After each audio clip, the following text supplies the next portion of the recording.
Emily Salatino is suing her neighbor, Linda Solis, for forging her name on countless magazine subscriptions. Linda denies the allegation. Yeah, this is case number 107 on the calendar in the matter of Salatino versus Solis. Thank you. You're welcome, Judge. Parties have been sworn in, Your Honor. You may be seated. Everybody have a seat. Mr. Salatino, you and the defendant are neighbors. It is your complaint that while initially you and the defendant and your husbands enjoyed a friendly social relationship, things between the two of you deteriorated. Your claim is that at some point, Ms. Solis maliciously ordered dozens of magazines in your name, and you started to receive all of these subscriptions and other things to your house. And you want Ms. Solis to compensate you for the harassment, yes, and your out-of-pocket expenses as far as lost wages, lost work, etc. Ms. Solis says that that's ridiculous. She would never do such a thing. She doesn't know why you would think that she would do such a thing, and that's a question that I have. Ms. Salatino, why would your neighbor, who is not a kid, I mean, this is a kid prank, do such a thing that is really so juvenile? Back in 1999, we had a problem with my mailbox, with my outgoing mail. And I do have a tape right here that shows her messing with my mailbox. All right, that's 1999. We're talking about Well, 7 years ago. Can we have something more current, please? We went on a cruise. My husband and I went on a cruise this year of 2006, celebrating our 30th anniversary. We invited them to go. They couldn't go. I think she was mad that we still went ahead with our plans. When we came back from the cruise, that's when all of this started. So you think that because you went ahead with your anniversary cruise, she retaliated and started ordering these magazines? Yes. Did you have any words about it? No. Okay, then I'm going to get back. Ms. Salatino, what proof do you have for me that Ms. Solis, your neighbor, was responsible for you receiving these dozens of magazines? I have copies of the postcards, insert cards, that I spent hours contacting the magazines, and they sent me copies of it. And I have a copy of her handwriting. All right, let me see them, please.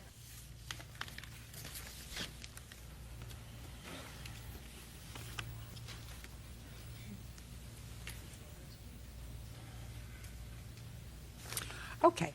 Would you show this to defendant and ask her, please, if this is her handwriting?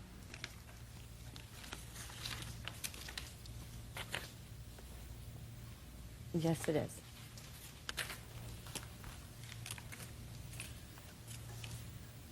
Would you hand this to the defendant, please?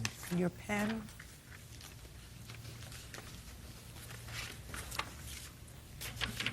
I want you to write this down. Emily Salatano,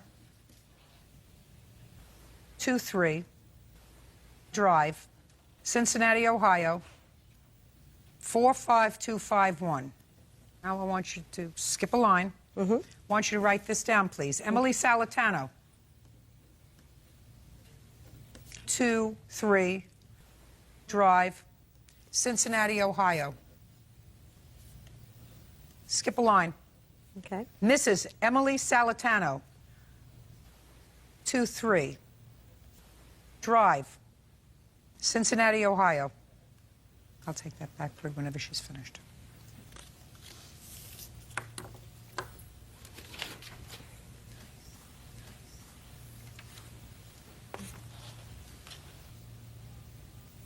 Who are these two people? This is my neighbor and my husband. Okay, that's my understanding from your papers, Ms. Salatano, that this is the proof that you have. You believe that the handwritings in this case prove that the magazines were ordered by the defendant. Yes. I'll hear your expert. Is that you? Yes. Step up, please. Tell me your name. My name is Bart Baggett. I'm a court-qualified document examiner. In what courts have you been qualified? Superior Court in Los Angeles and in Texas, Dallas Civil Court. How many times have you testified in courts in the state of California? Once. And were you, at that time, qualified as an expert? Yes. Okay, fine. Let me show you this document, Mr. Baggett. Was this given to you by the plaintiff as a handwriting exemplar of Yes, I received the a copy of defendants? this, and I labeled it known handwriting 1. Okay. Now, Mr. Baggett, are you able to say with a reasonable degree of certainty that the order forms and the handwriting exemplar that you were furnished of the defendants were written by the same person? Yes, ma'am. Tell me why. I have brought some exhibits to explain. I'd like you to do that for me. Great. First of all, this is what I consider the known writing that I had to work with. This is some of the subscription cards which are in question. Now, I broke it down. I really brought about 3 very good illustrative examples that I think you could very clearly see that there's some similarities. First of all, I had to ask the question is if someone's trying to obfuscate or change their writing, what would it look like? And the first thing about all these handwriting samples is they're very, very slow and meticulous, which means it's probably not going to match the natural handwriting perfectly. What about the cards suggest to you that the handwriting was done very slowly? Excessive ink, very wide pen, as well as lots of very rounded and extra ink spots throughout. If you write very quickly, it's fewer ink spots would build up at the end of the pen. The things that, to me, were very revealing is things that I found under the microscope. There were certain pen lifts in 3 letters that I want to show the court, which if you were trying to fake somebody's writing, you would probably miss it because it's an unconscious pen lift, and I've analyzed that under a microscope if you'd like to see this. I would. Great. First, the top of the H's, and over here we picked the top of the L, which is a very similar letter. They're all upstrokes. This is the red book. Notice there seems to be a huge missing ink in the lower part of the L. Here is an H, and I've taken these and split screened them on the television. I'd like to see it. Great. Okay. So here we go. Now, this is kind of an end-in or a pin lift here on the question, and this is the no. Notice there's consistent pin lifts. There is split number 2, a different letter, same pin lift. There is pin lift here, extra ink there, very unconscious. There's another letter that we found that was very similar, and this is a little easier for the average eye to see, which is the number 2. And here is the defendant's number 2 here. It's a very square 2. And here is the 2 with the very angles. My experience with forgery cases is that people do a very good job faking their handwriting with alphabet, but then the numbers, they go back to sort of how they normally write. So in Offenkind, the numbers are very, very revealing. Also, we've blown these up here to show the angularity of the writing. So here it is, of a 2, very angular, opposed to the loopy 2, which is what a lot of people do, how we learn in school. And here is a very poor copy of an angular 2. And then finally, the lower loops, which I think is the most revealing, is in the Y. Here we have the subscriptions, and almost all the Y loops have a huge pen lift as you turn from the Y and going north. Big pen lift, big pen lift. So those 3 things, I think, make a case for someone trying to obfuscate the handwriting, but showing up that it is the same person because of these unconscious differences and similarities. Judge Judy continues in a moment.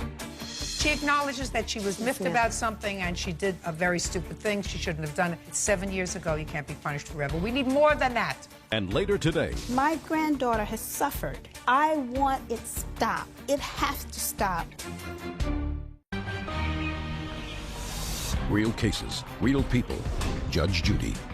Emily Salatino claims neighbor Linda Solis forged her name on countless magazine subscriptions. Emily has brought handwriting expert Bart Baggett to testify on her behalf.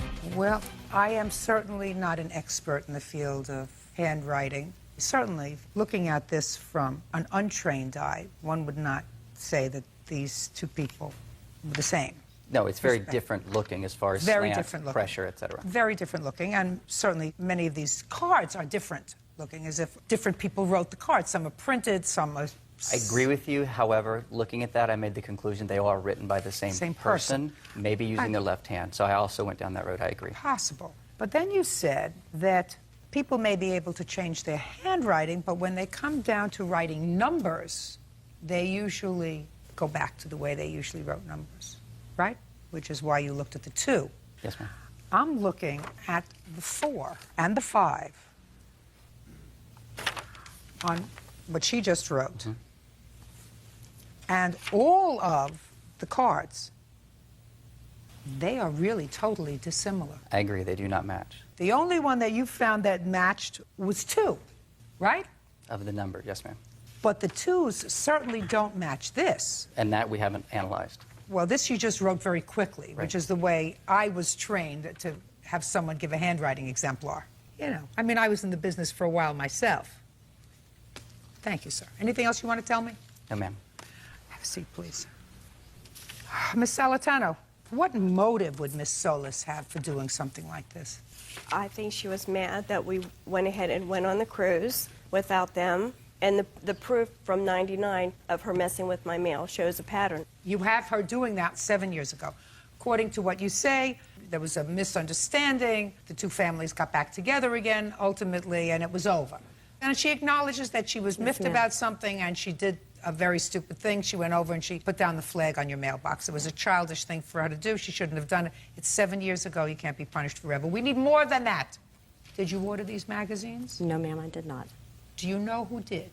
No, I do not.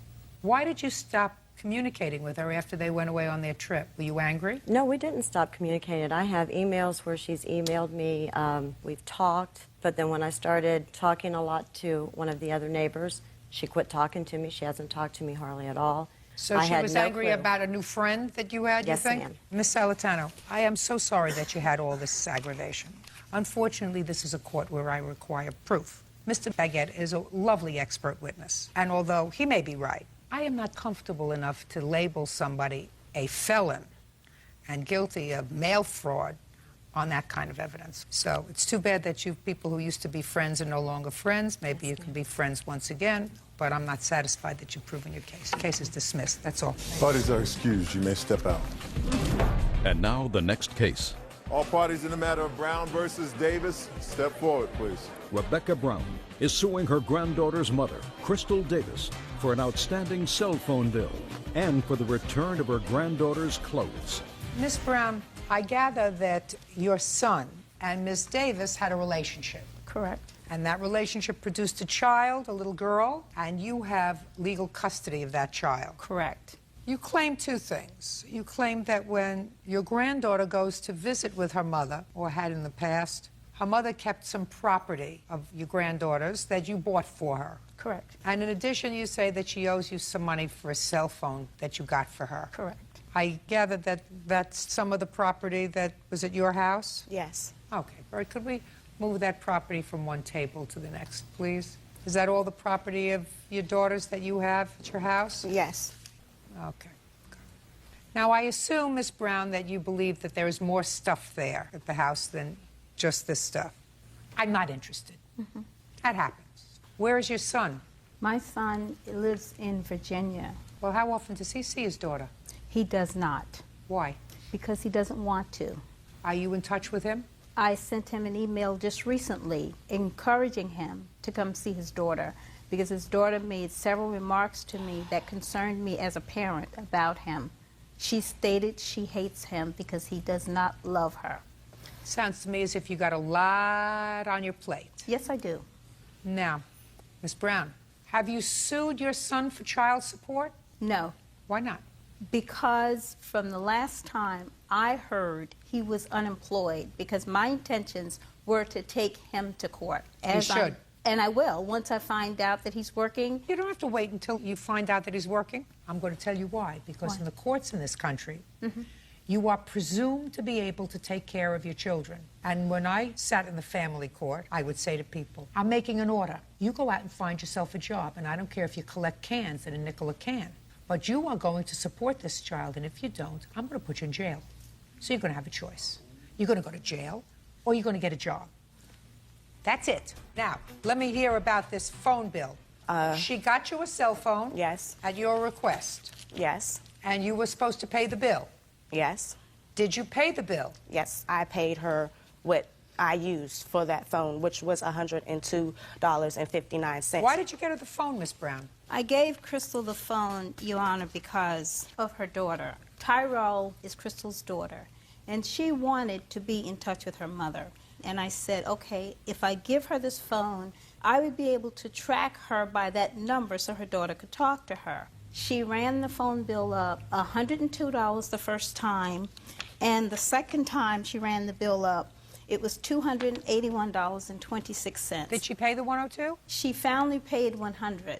And the second time, she came back around the end of January, and she brought $100. So now she's giving you $200. She's giving me $200. Okay. And I said, you owe me more than $200. You All right, will so far she owes you an extra $181.61. $181.26. I'm not disputing the fact that the bill might be another $181. Fine. I told her clearly when she gave me the phone that I had started a new job, you know, and the bill was going to be 2 days late. Are you telling me, Miss Davis, that your payment was 2 days late and then she canceled the phone? Yes. Is that right? No, that's incorrect. How late was it? The bill was at that point 60 days late. That's Why, for the Miss time. Miss Davis, Go ahead. she doesn't look like the kind of lady that has psychotic breakdowns. Why do you think that after a couple of months, she would say, now I'm going to cut off the phone because she's 2 days late? Does that make sense to you? Doesn't make sense. And if it doesn't make sense, it's not true. It's the reality. No. Okay, It isn't. well. That may be your reality. I'm I not want you to this- get in touch with your reality. When was the last time you saw your daughter? The last time I saw my daughter was coming from Christmas. I had her for Christmas, and I took her back to her. That was the last time that I seen my daughter. When was the last time you made an attempt to see your daughter? The last time I talked to her on the phone was a Sunday afternoon, and she was so upset about the phone bill. It wasn't even nothing really said. I was like, hello, this is Crystal. She was like, I have nothing to say to you until I see you in court, and hung up the phone. Okay, so we're going to take care of this $181.26, and then I assume that you're going to go and see your daughter. I would hope that I can see my daughter, which one has absolutely nothing to do with the other. I shouldn't have been held from seeing my daughter. You're absolutely right, because that punishes your daughter. Do you have other children other than your son? I have 2 sons. 2 sons. And where is the other son? My other son is out on his own. He's 24 years old. When they get a certain age, they have to leave my house. They have to become responsible. Good. No failure to launch in your house. No, no. Assume that you didn't sign on to become a parent all over again. No, Your Honor, my concern here is I came from a very close-knit family, and I want to see this for Crystal and her daughter. But the greater concern that I have is my granddaughter has suffered. I want it stopped. It has to stop. Miss Brown, if what you're telling me is that you are devastated because your son and his former girlfriend have acted like 2 irresponsible people with Yes. regard to a child that they made, I get it. All I can wish you is good health and long life, because it doesn't look to me as if this child is going to be able to look anywhere but to you for the stability that she needs. Correct. Because if Miss Davis says to me, I knew that the only thing standing in between my seeing my daughter and not seeing my daughter was $181, then she should have been out doing whatever was necessary to get that $181 to clear off any problem. I don't care if you go out and sell your blood every day. I would have sold the bling on my hands. Anything that was necessary. You get me? Stop tapping. Lots of grandparents are taking care of their grandchildren. They didn't sign on for it. She's very lucky she has you. You sound like a very together lady. Judgment for the plaintiff in the amount of $181.26. That's all. Parties are coming. Plaintiff Mary Bankston is suing her ex-boyfriend, mechanic Weldon Hultgren, for charges he made on her credit card. Mary says she took Weldon in after he was released from prison.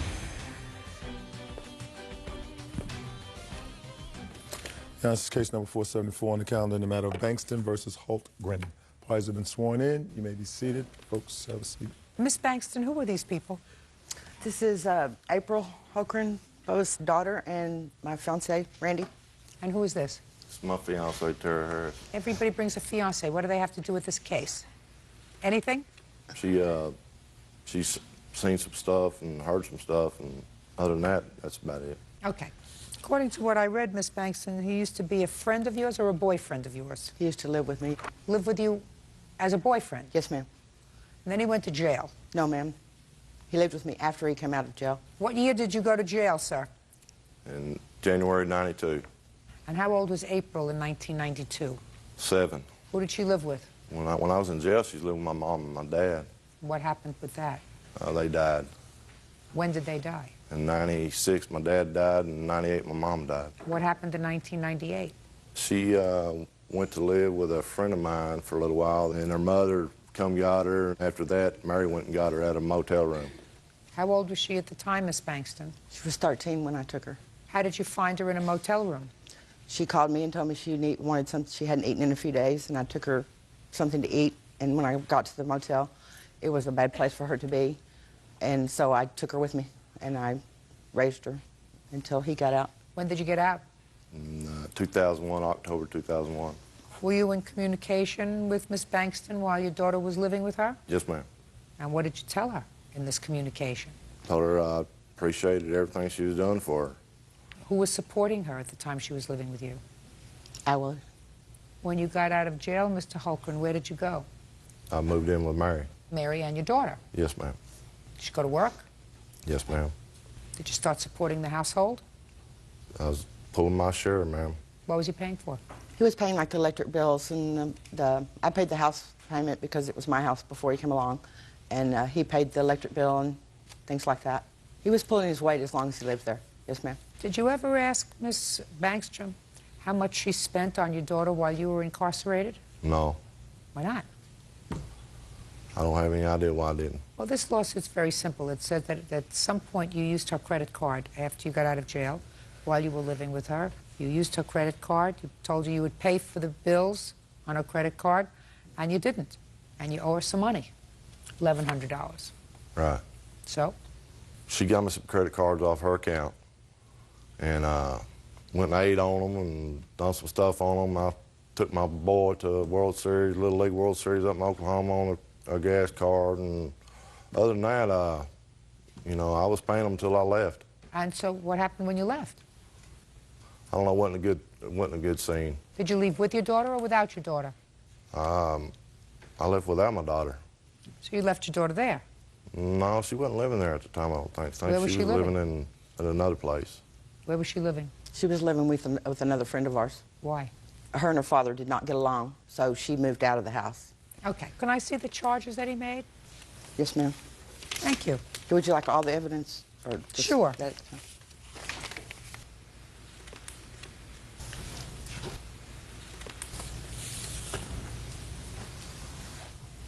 Golden Corral, That's an eating establishment. Japanese Palace. Another eating establishment. I have several eating establishments that we ate at on my credit cards, too. Well, this is a lot of eating out. Been 10 years since I ate out anywhere, so we kind of ate out pretty regularly. So why don't you pay for it? Well, I really don't feel like I owe her anything on that, because I done some other things, you know. I wasn't trying to get anything from her that I done over there. I mean, you know. Well, give me an example, sir. I put a storage building in the backyard. It was like $900-something bucks. I helped put a central air and heating unit in her house. That was labor on there. I put some electrical work in the garage and stuff. Well, how much do you think it takes to support a teenager, sir? A month? Quite a bit. Listen, you know, if you have a large golden retriever, you can't take care of a large golden retriever for less than $100 a month. So Right. would you say it costs $200 a month to take care of a teenager? At least. Let's try 3. Yeah, probably. 14 months, right? And she was there 14 months, and you didn't pay any support, right? So why would you stick her with $1,100 worth of bills? The bottom line is that it was kind of crazy over there. Just several things that happened, and you know, she wrecked my motorcycle and all that, you know, right there She what? at the end. She wrecked my motorcycle. She wrecked your motorcycle. I couldn't understand. She wrecked your motorcycle. How'd Right. she do that? Well, she took off on it and crashed That he it. wouldn't even had if I had not had financed it for him. And I was without the motorcycle for 3 months. I paid $500 a month on that while I was in the shop. $6,500 a month. Well, did she do that on purpose? Well, I told her not to get on it because she never rode one before, and she took off on it on her own wheel and crashed it, hurt herself real bad. You know, and then right before I got the motorcycle, I was going to refinance the motorcycle because she kept hounding me about getting it refinanced, Because out of her she was on a name. loan. Right. And, Well, she asked you to refinance it because she didn't want to be on the loan. Right. Well, So that sounds right to me. Well, I finally did that, and the day I was No, going he to... didn't. The day I was going to refinance it, she called me and told me that she wasn't going to sign off on that loan until I give her $1,000. And I said, well, I ain't give me $1,000. And I went up there and traded it in and got it out of her name anyway. What a prince. This is your fiancée. Is there anything you want to say to me? Yeah, do I need to stand up? You do. I just have one comment, and that is whenever he went to refinance the motorcycle last year, he got his credit report and got it back, and it was about that thick, where he only had 4 credit cards in his name that he had gotten since they split up. Well, this had 18 open accounts on it. We're not talking about the charges for those. I know, but what I'm saying is... What's your name? Tara Harris. Miss Harris, how old are you? 32. You have children? 1. How old? 12. Who supports that child? Me and him support him, and I get child support. You get child support from the child's father? Yes. You get child support every month? No, ma'am. Every week? No, ma'am. How often? Supposed to get it every month. Yeah, and what happens? He's been living at my house. He was with his dad. He's been living with us for the last year. Oh, so before that he was living with his father? Yes, ma'am. Were you paying child support Yes, to his ma'am. father? How often? Out of every paycheck, weekly. Now, when you don't get child support from his father, does that annoy you? Yes, ma'am. And that child is biologically related to you. Correct. And biologically related to his father. How do you feel about somebody who doesn't feel any responsibility to somebody who supports their child for 14 months? She lived with me for 5 years before he got out. 5 years. And pays for clothes, doctor, shoes, vacation, everything else. And doesn't say, as soon as I get out, I'm going to start paying you back for whatever you laid out, because I know that that's my responsibility. Think that kind of person has good moral fiber? Actually, I think Bubba does have good moral fiber. He just, you know, he didn't work for 10 years. He didn't have the money. Well, he does now. Yes, ma'am, he does, and he So greatly just a second. appreciates. Just a second. I don't care if he appreciates. You got to put your money where your mouth is, honey.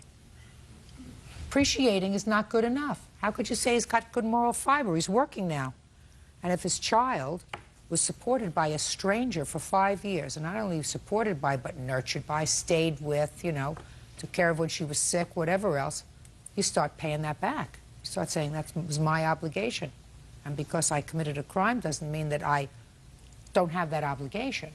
So instead of not paying her support, now, I'm not talking about a year ago or 2 years ago, I'm talking about now. Instead of supporting your child, to whom he is not obligated in any way legally, you should send that money to her. She's not even suing for that money. I would love for her to do that. All she says is he used the credit card, $1,100, and that he should pay. Don't you think he should pay that too? Minimally. No, I don't think he should pay that credit card debt. You think he should pay her for supporting his daughter? He's probably, yeah, I would say that he's probably responsible for that. Well, I she's know not that suing. She's not suing him for that. She says, I took that responsibility on myself, and I'm not even going to pursue that. I just want what he's supposed to pay me on the credit card when he left. You get my drift. Yes, ma'am. Good. Judgment for the plaintiff in the amount of $1,100. That's all. Parties are excused. You may step out. I felt he can buy other things. He can buy a new Harley, but he couldn't pay me $1,100 for credit card bills that he charged up. What he'll go for? I mean, I don't know what I've done. If she wouldn't have been here, I don't know where she'd be, you know? He has somebody else, I have somebody else. We're friends. We have a daughter together. I'm just glad she's gonna get paid so I don't have to hear him argue anymore. I will never put nobody on my credit cards ever again. And now the next case. All parties in the matter of 48 versus Cratterville, step forward, please. 22-year-old mechanic Timothy Fournier is suing his former live-in girlfriend, 18-year-old Laura Cratterville, for rent and for damage to his property. Laura claims she paid her rent in cash. Mr. Fournier, the defendant was your girlfriend. You lived together for a while. It is your claim she owes you some money for rent and property that you claim she destroyed of yours. The defendant says that she gave you money every week and that whatever property she had of yours she returned after she received a telephone call from the police. When did you and the defendant move in together? And what kind of property? We moved into an apartment on September 1st. In whose name was the lease? Both of ours. Have a copy of the lease? Yes, I do. Can I see it, please?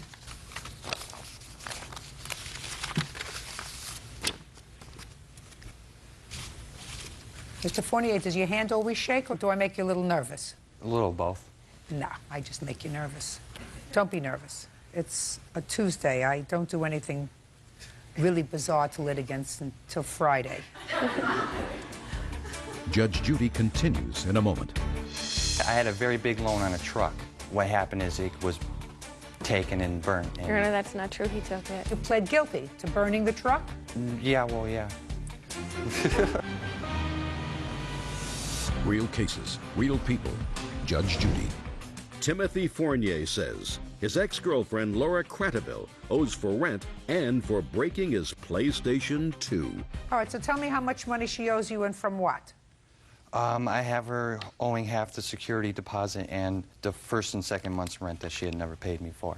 And that came up to... Well, did you get the security deposit back? No, because of the damages that she had made to the house. Did you pay any of the rent? Your Honor, the agreement was I'd give him $100 a week, and from the date we moved in until the date we left, I'd given him $100 every week, except the last week I gave him $60. Is that right? No. Well, how much did she give you? $15, $20 here for the odds and ends. Well, did you keep a record of what she gave you? Of what she gave me? No. Well, how am I supposed to figure that out, Mr. Fournier? I have no idea. But Me neither.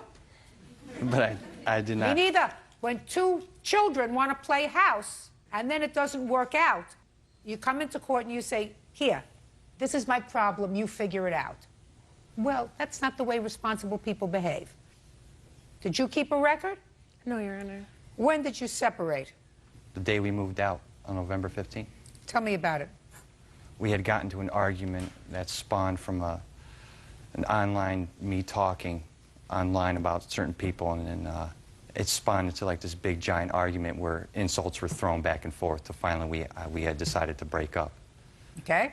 And I was planning on leaving, so I called my mother so I could pick up my brother's truck. When I went down there to get my brother's truck, and my dad had met me to help me move all my stuff out. When I got there, the house had been ransacked and the door was left wide open. Can I see it, please? The door was not open, and the house was not destroyed, except from what he had taken with him. And that's what the apartment looked like when we had got back. You made a mess, madam. Your Honor, yes, you did. The house was a mess before Oh, we even no. broke up. You made a mess. You made a mess.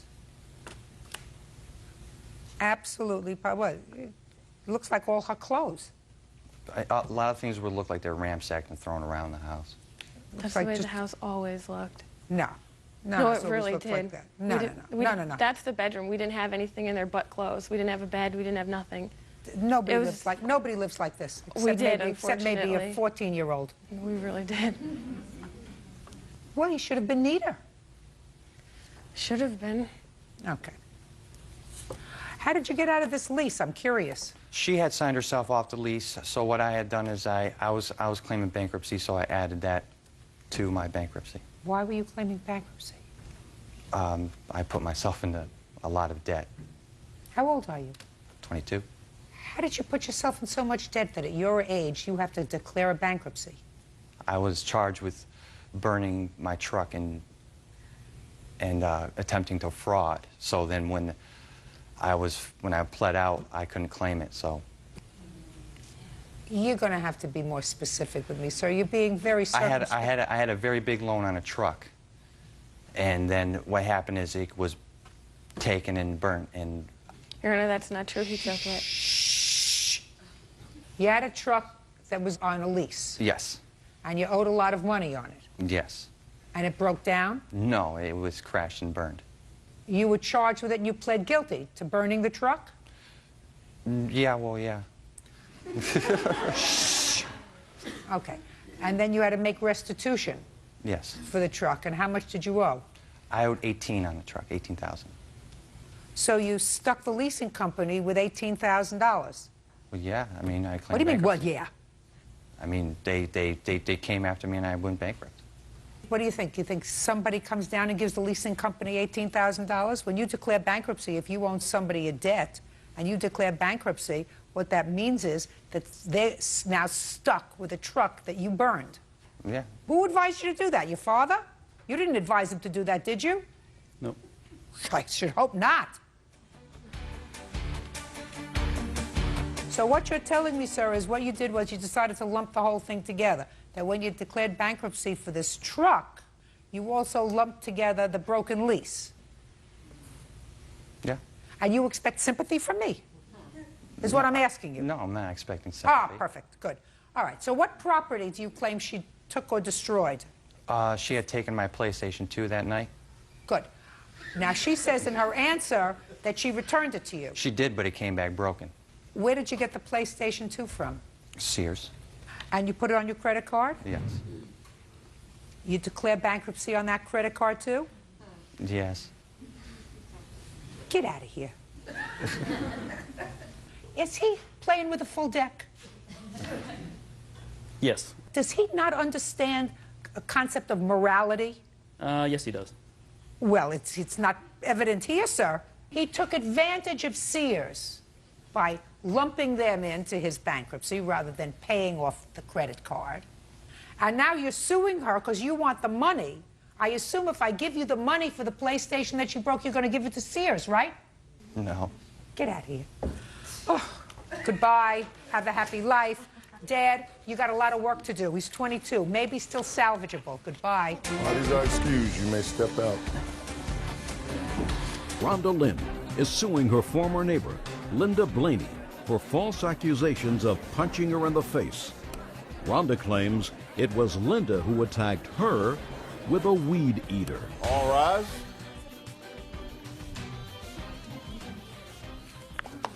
Yeah, this is case number 139 on the calendar in the matter of Lynn versus Blaney. Thank you. You're welcome, Judge. Parties have been sworn in. You may be seated. Folks, have a seat, please. You don't look like combatants, two of you. We're just neighbors. Well, you're just neighbors, but you're neighbors who seem to can't get along. According to your complaint, Miss Lynn, your neighbor, Miss Blaney, had you arrested, falsely arrested for assaulting her. You want her to cover your expenses for that. Exactly. Your bail, your lawyer's fees. Miss Blaney is counterclaiming because she says that you assaulted her. How long have you been neighbors? About 4 years. Right next door? Yep. Do you own or rent? Own. And Miss Blaney, do you own or rent? I own. We live in a mobile home park, Your Honor. Okay. So you've been in close proximity to each other for 4 years. Yes. Have you gotten along previously? Yes. No. Yeah, we did. I can see that we're going to have to do this my way. Yes, you've gotten along? Yes, we did. Until when? Until early in 2005. I couldn't stand listening to the abuse going on next door, and I started to really dislike Linda Blaney. What kind of abuse? Extreme verbal abuse. Extreme. To whom? To Cody. Cody is? She's the granddaughter. Verbal abuse by Miss Blaney? Correct. To her granddaughter? Yes, and to many other people, too. There was often a lot of screaming going on at her place. Okay, so you decided... Yeah. I really care about Cody, and finally I couldn't stand listening to it anymore, so I called the police. I guess the police came and they questioned Cody, but they questioned her in front of her, and Cody is afraid. That's not too bright. No, and Cody is afraid of wrath of Grandma. So 2 days later I was out weeding in my garden, and I had planted some flowering ground cover for her several months before in front of her fence, and she came out and started cutting it down, and so I just stopped and was watching her, and then she picked it up and said, "These are yours, they belong in your yard," and threw them at me. That's not true, Your Honor. Don't. Go ahead. And then as I was starting to pick them up and I was saying, "No, they belong in your yard," she body slammed me to try to keep me from picking them up. And when I tossed it into her yard, she started slamming me with the weed eater. And she hit me a couple of times and punched me in the jaw. I attempted to hit her back, and then I ended up wrestling the weed eater away from her. Did you hit her with the weed whacker? I poked her. So you hit her? Yeah, but not hard. It was more to make the point. Just a second. So you took it away from her, yeah, and then you hit her with it? Yeah, she hit me with it several times. I did it more to make a point. I said, "Now you finally hit someone who hit you back." And then I threw it to the ground. But it was not with force. Okay. And you were arrested? Yes, which I was extremely shocked. because Miss Blaney called the police. I called the police as well. You both did. Mm-hmm. And the case was subsequently dismissed. Yes. Was it dismissed prior to trial or after Yeah, trial? prior. All right, Miss Blaney, tell me your version of these events. I was already out in my yard, doing my yard. I didn't see Rhonda anywhere. I was out there, and I done around my fence. I'd put a fence up between us. Let me explain. And when I first moved in the trailer there... Who lives in the trailer, Miss Blaney? It's me and my 2 grandkids. I have custody, and I adopted my grandson. How old is Cody? She'll be 13 on the 19th. And how old is your grandson? He's 3 now.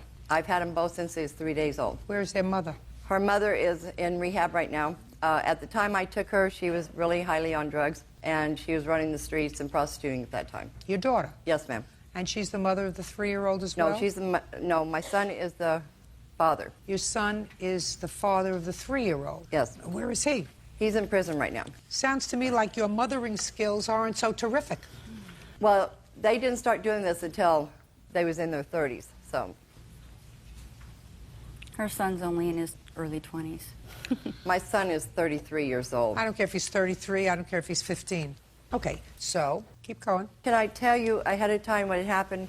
3 or 4 months after I moved in, this lady here, Rhonda Lynn, went off for some reason about 2 or 3 in the morning. She bangs on my trailer and puts a dent on the side of my trailer, hollering my name and everything. And then she gets in her car. Well, I'm on the phone with the police department, and I'm telling them this lady's crazy. I said, she's hollering and screaming, and I swear I don't know what it was about. She gets in her Blazer that she used to have, or whatever car it was, and she had sat in there, and she had hit the steering wheel and screamed and hollering. By the time the police could get there, she had done drove off. That's one incident that started all this.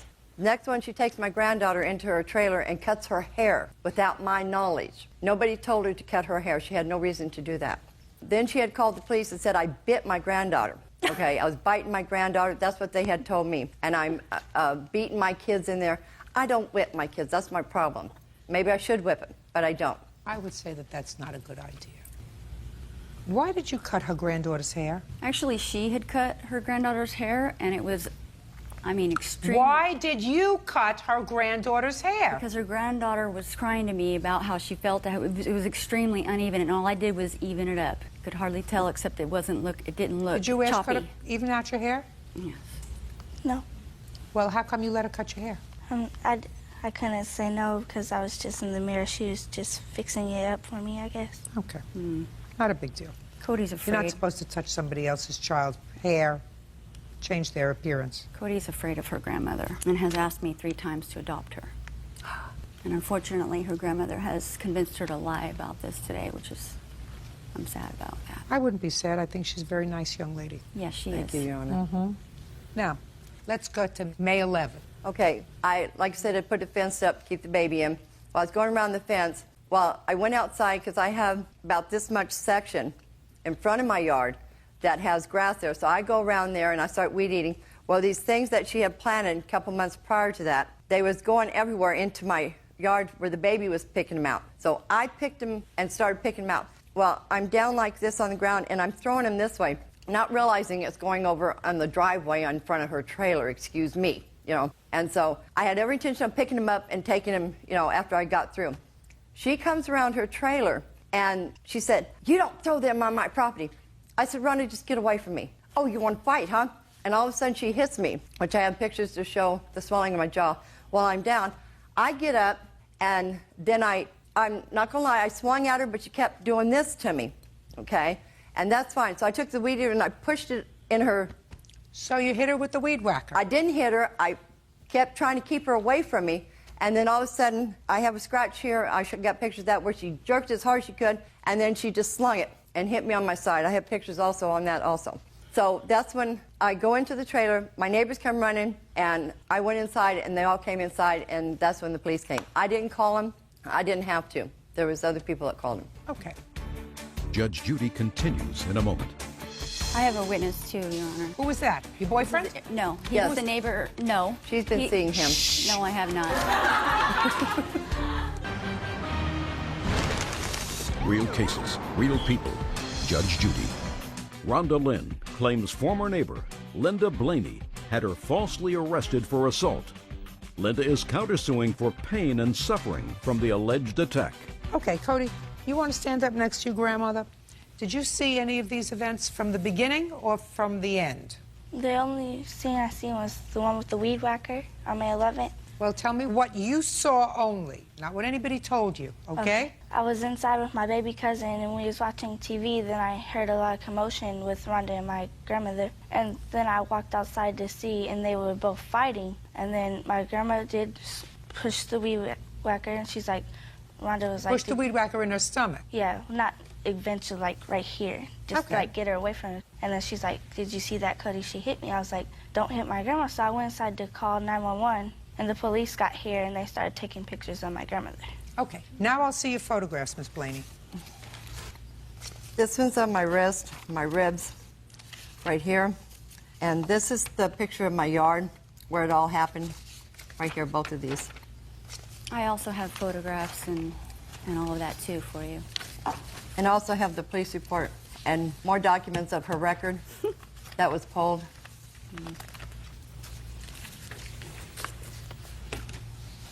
Okay, you have pictures of your injuries? Yes, Penny? ma'am. I'd like to see them. There you go.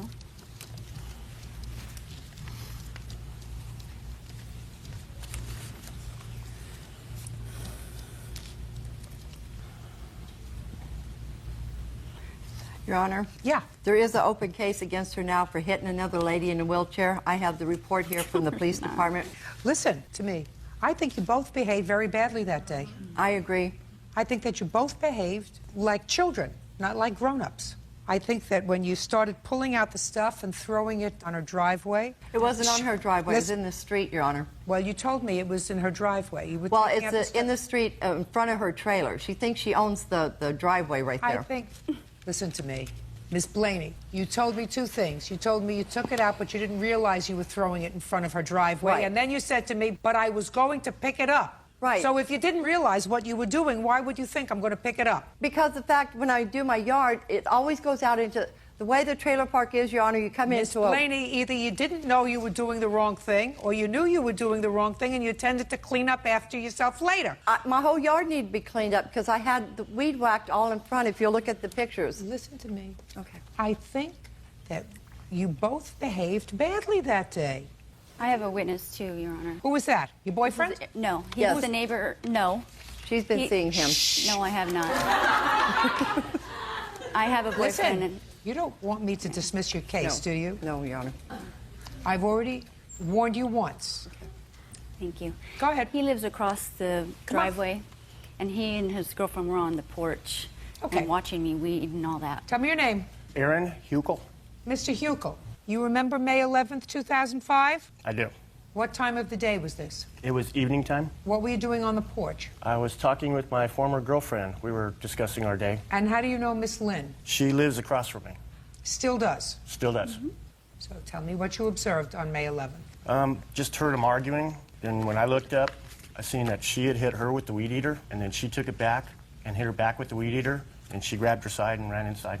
And then the police came, and then they started to take Rhonda away. And then my former girlfriend thought that wasn't right because she thought that Linda I don't know, provoked tell me me. what your former girlfriend thought or what your former girlfriend said. Okay. What did you do? I didn't do anything. You didn't speak to the police? They didn't want to talk to us. They You said didn't call the district attorney? You didn't do anything? no. Didn't call the district attorney, but somebody called us and gave my former girlfriend and I both a phone interview. So you did speak to someone eventually? Yes. Yes. And you told them that you saw Miss Blaney hit Miss Lynn with the weed whacker? Yes. And then you saw Miss Lynn take the weed whacker and hit Miss Blaney with the weed whacker? Yes. Okay. Now, the only issue that I have, Miss Lynn... Yes, ma'am. ...is who hit who first? I have the investigators' report of different witnesses that saw, and they all have the same story, which is... Well, I'd like to see the reports. Those police reports? Yes, ma'am. I'd like to see I them. have a police report also, Your Honor. I'd like to see them. Here's all that. And there's photos in there for her. I also have the reports, police reports on her, of her record of assaulting other people. Not interested. Right.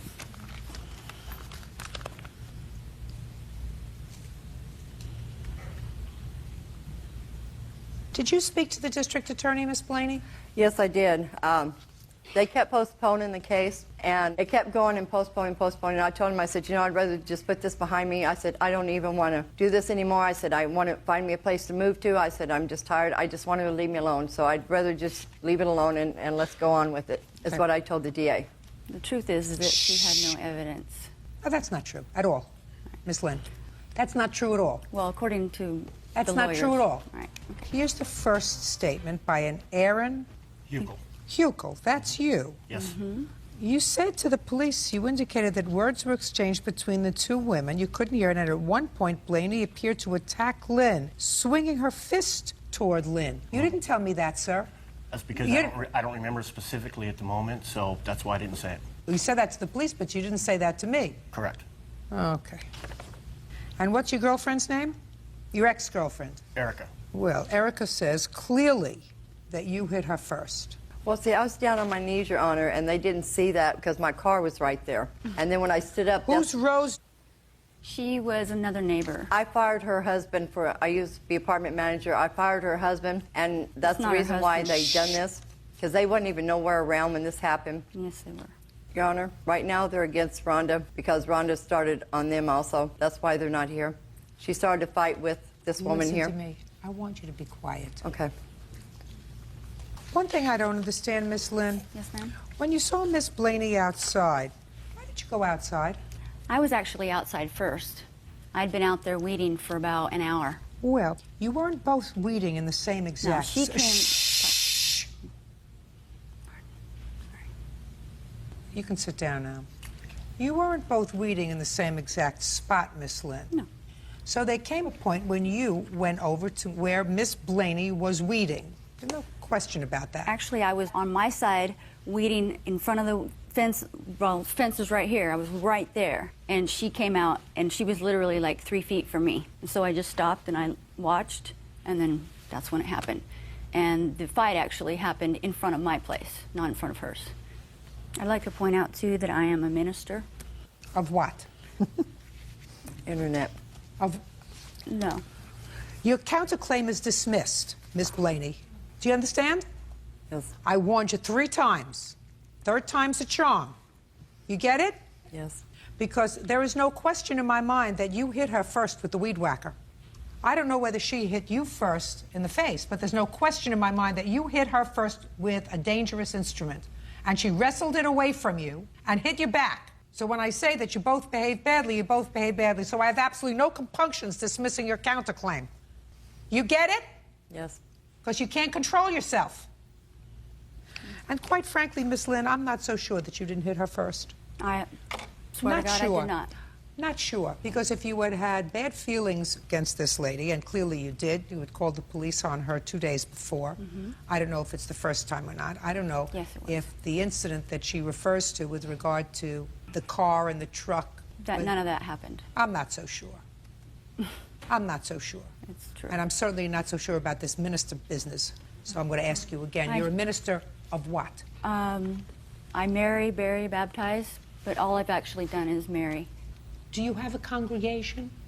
Actually, no. I'm independent. What divinity school did you graduate from? Universal Life Church, Church of Divine Man, and Berkeley Psychic Institute. Where are they located? Sacramento. Did you ever attend school there? Yes, I did. For how long? About 5 years.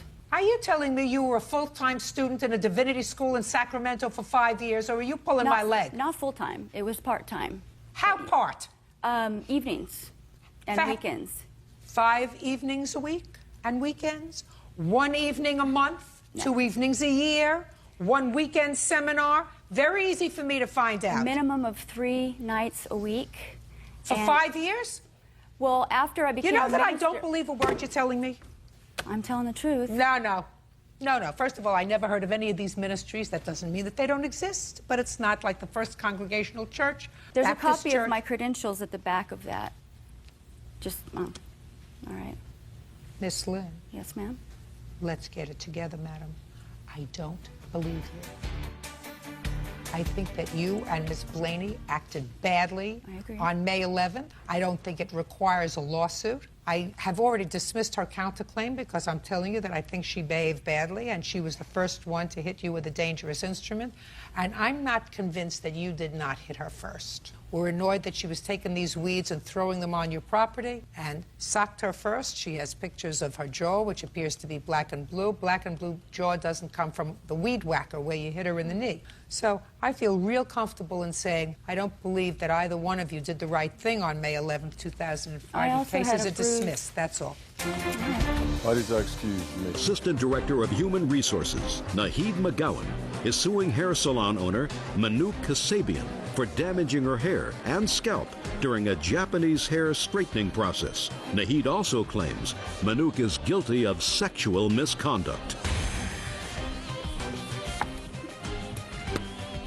This is case number 456 on the calendar in the matter of McGowan versus Kasabian. Parties have been sworn in, Judge. You may be seated. Folks, have a seat. Ms. McGowan, it is your claim that the defendant, who either owns or works in a beauty salon, straightened your hair, and he did so in an unprofessional manner, causing your hair to fall out and become dry, et cetera, et cetera. And in addition, you claim that he was unprofessional in the way he spoke to you during the course of his hair treatment. You want him to compensate you for all that you went through in the amount of $5,000. Mr. Kasabian says that he performed a service for you. He did so in a professional manner. And as a good businessman, when you came in and complained, he gave you a partial refund, but he certainly doesn't owe you any more. That's your defense. That's right. Okay. What kind of process were you putting on your hair, Miss McGowan? Well, I actually went in to have my hair, it's called Japanese hair straightening. And I went in... Had you ever had this Japanese hair straightening before? No. What prompted you to do it? I had a curly hair, so I wanted to just kind of save time getting ready in the morning because I have a small child. So that's why I wanted to do this process. How did you find the defendant's salon? Well, actually, where I live, that's where his salon is. And then I actually went to post office, and I saw this huge sign. It's a Japanese hair straightening, and I haven't seen that particular sign anywhere. So I assumed that he knows what he's doing. So you went into his shop based upon the sign and based upon the fact that he was conveniently located? Correct. All right. Go ahead. Tell me what happened. And I went in and I saw Mr. Caspian, and I asked him how much it would cost for have this process done, and he said it's about $300. I said, but that is a little bit over my budget, and he says, well, I'm not busy right now, so I would do it for you for $250. And I said, do you have time now?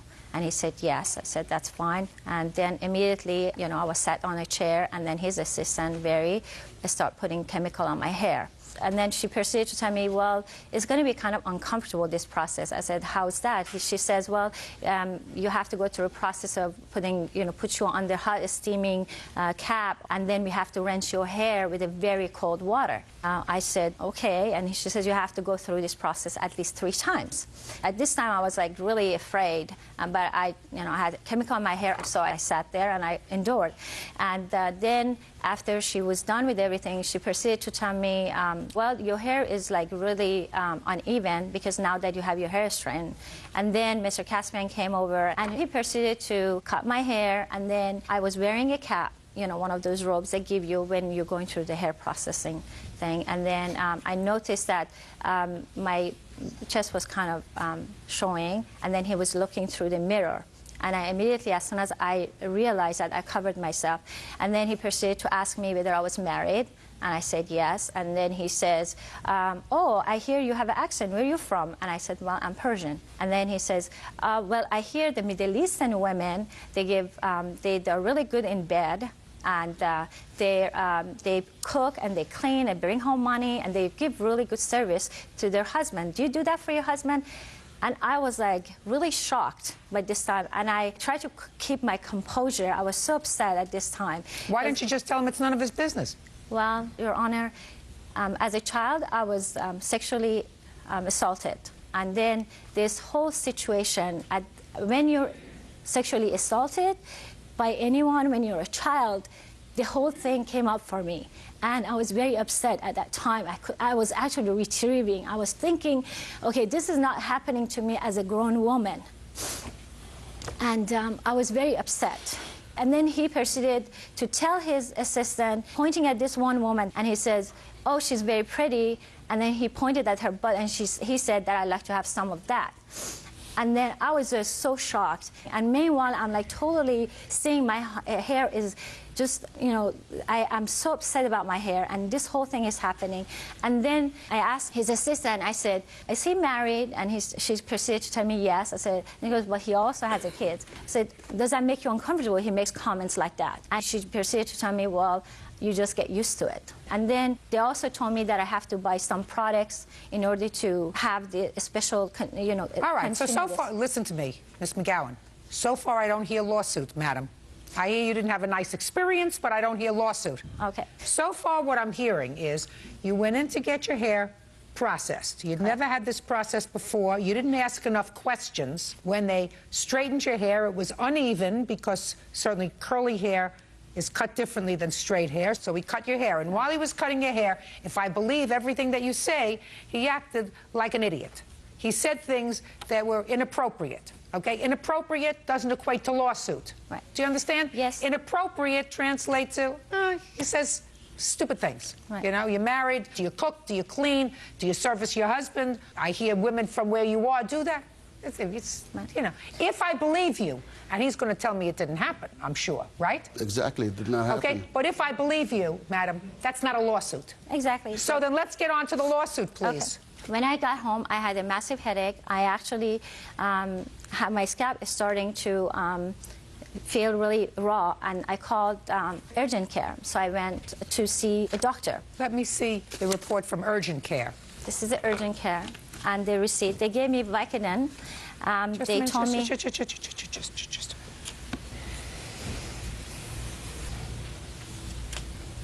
Are you showing me something from a psychiatrist? Well, I'm showing you a couple of things. The very first page is from urgent care. I have a very bad headache, and my scalp was completely raw, and that's why they put me on Vicodin, which I've never taken before. Okay. And then after that, I couldn't sleep for 3 consecutive days and called my primary physician, and he asked me to go to psychotherapist. And that's what you see, is a psychotherapist.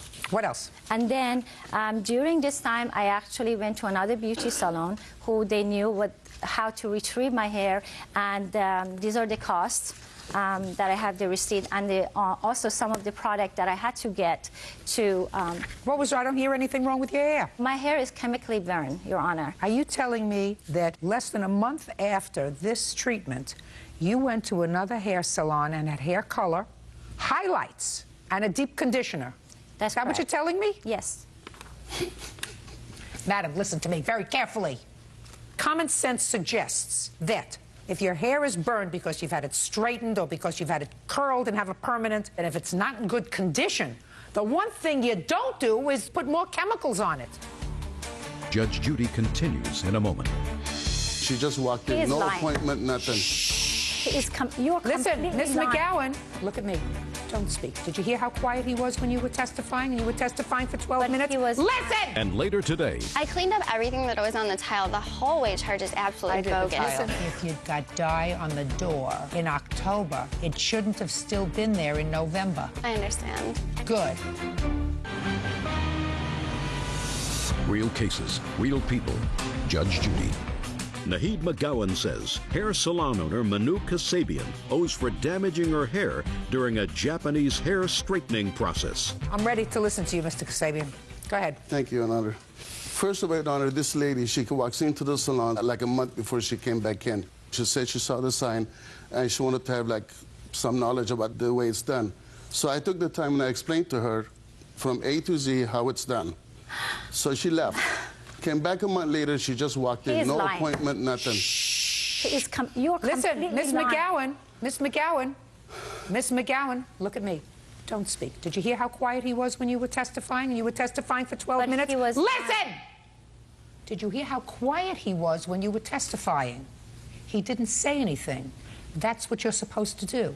Don't tell me shy, don't tell me whatever brings back. I'm not interested. I want you to be quiet and let him testify. You had your turn. Okay. We understand each other? Yes. Okay, so she came in once, then she came back again July 13th. So she came back the second time. She just walks in, no appointment, nothing. She says, I made up my mind, I want my hair done. I go, okay, sure, I'm not that busy, I'll do it for you now. So we started working on her. My assistant started to work on her, and then I came and I did the chemical straightening myself. During this time, I look at her hair, and her hair is like very uneven. So I said, can I like, trim it for you, fix it up? She said yes, so I went ahead and I cut it for her. And then she's saying that I'm looking at her hair through the mirror. How am I going to look at her breast, Your Honor? She has a cape on it, she's covered up. And then she paid for her hair, she was very happy, she left. Now 3 days later, she comes back in by herself. I'm very busy at the salon. I had like about 5 people we're working on. And she says to me, my hair is fuzzy, I need to talk to you. So I look at her from a distance, I go, come closer, let me look. My hands are full of color. I'm working on this lady here. Which lady? Miguera. You were She's a my customer? client. Yes. Just a customer? Yes, Your Step up. Tell me your name. Mayada Cillian. Do you recall being in the shop, being a customer in the shop on the day when Ms. McGowan came in? Yes, Your Honor. You don't know him from any other place other than the salon? No. Okay. Tell me what you heard. Well, he was coloring my hair at the time that the lady walked in, and she was complaining about her hair being fuzzy. And to look at it, and he tells her, well, it went under chemical process. It's going to take time for your hair to rejuvenate, but it looks fine to me. You can't wash it until 5 days, but it could be touched up with a blow dryer or straight ironing. And she goes, well, I don't have a straight ironing. He goes, well, I know you don't have it, but we sell it here. They sell it everywhere else. If you'd like to purchase one, it's fine. Or you can just touch it up with a blow dryer. And she was still unhappy. She was complaining and started talking loud to him. What did she say? She said, well, that was not professional. I'm not happy at all with my hair, and you're really not giving me the attention. He says, if you want to take an appointment, I can condition your hair for you, give it back some moisture. You're more than welcome to come back. But now I can't do anything. I'm with a client. I am sorry that you feel that way. She walks out unhappy and leave and come back maybe 15 minutes, 20 minutes later with her husband doing another big scene. Well, what happened when she came back with her husband? She came back with her husband. He was done coloring my hair. I had the process on. He was cutting another lady's hair. And she walks in with her husband. Her husband asks him to step out. And Mr. Manouk says, I can't leave my client and step out. He goes, if you don't step out, I'm going to make a big scene in your salon. So Mr. Manouk said, you already made a scene. Let's just hear it, what you have to say. He just started yelling and cussing and using bad words, and all the clients were surprised. I mean, he had other people sitting there that they were really upset and got up and started telling them, please, to be quiet and calm down. And he won't do that. They were both upset. They threatened to do a lawsuit, and they said, we want our money back. You're not giving us our money. He says, I can't give you the money for something I did right. They wanted the money back for their product that they purchased. He says, no problem. You bring the product. I give you the money back. Your Honor, she wanted to keep the product and have me pay her back the money for the product and the hair. So after 5-10 minutes of being loud and talking, Mr. Manouk just asked him to leave because it was a really big scene in the salon. Mr. McGowan, you want to step up here, sir? Why did you go into the salon that day? Well, after seeing my wife very upset and crying for several days, couldn't sleep for 3 or 4 days, I finally asked her what is wrong, and then she told me that she went to a salon and he didn't have the time of day for her. So she said, will you come back with me? I just want my money back. And so we went into the salon. I said, Mr. Kasabian, we need to talk to you about her hair situation. She said you made a scene in the salon. Here's what I said. I said, we need to talk to you about your hair salon. Can you talk to us now?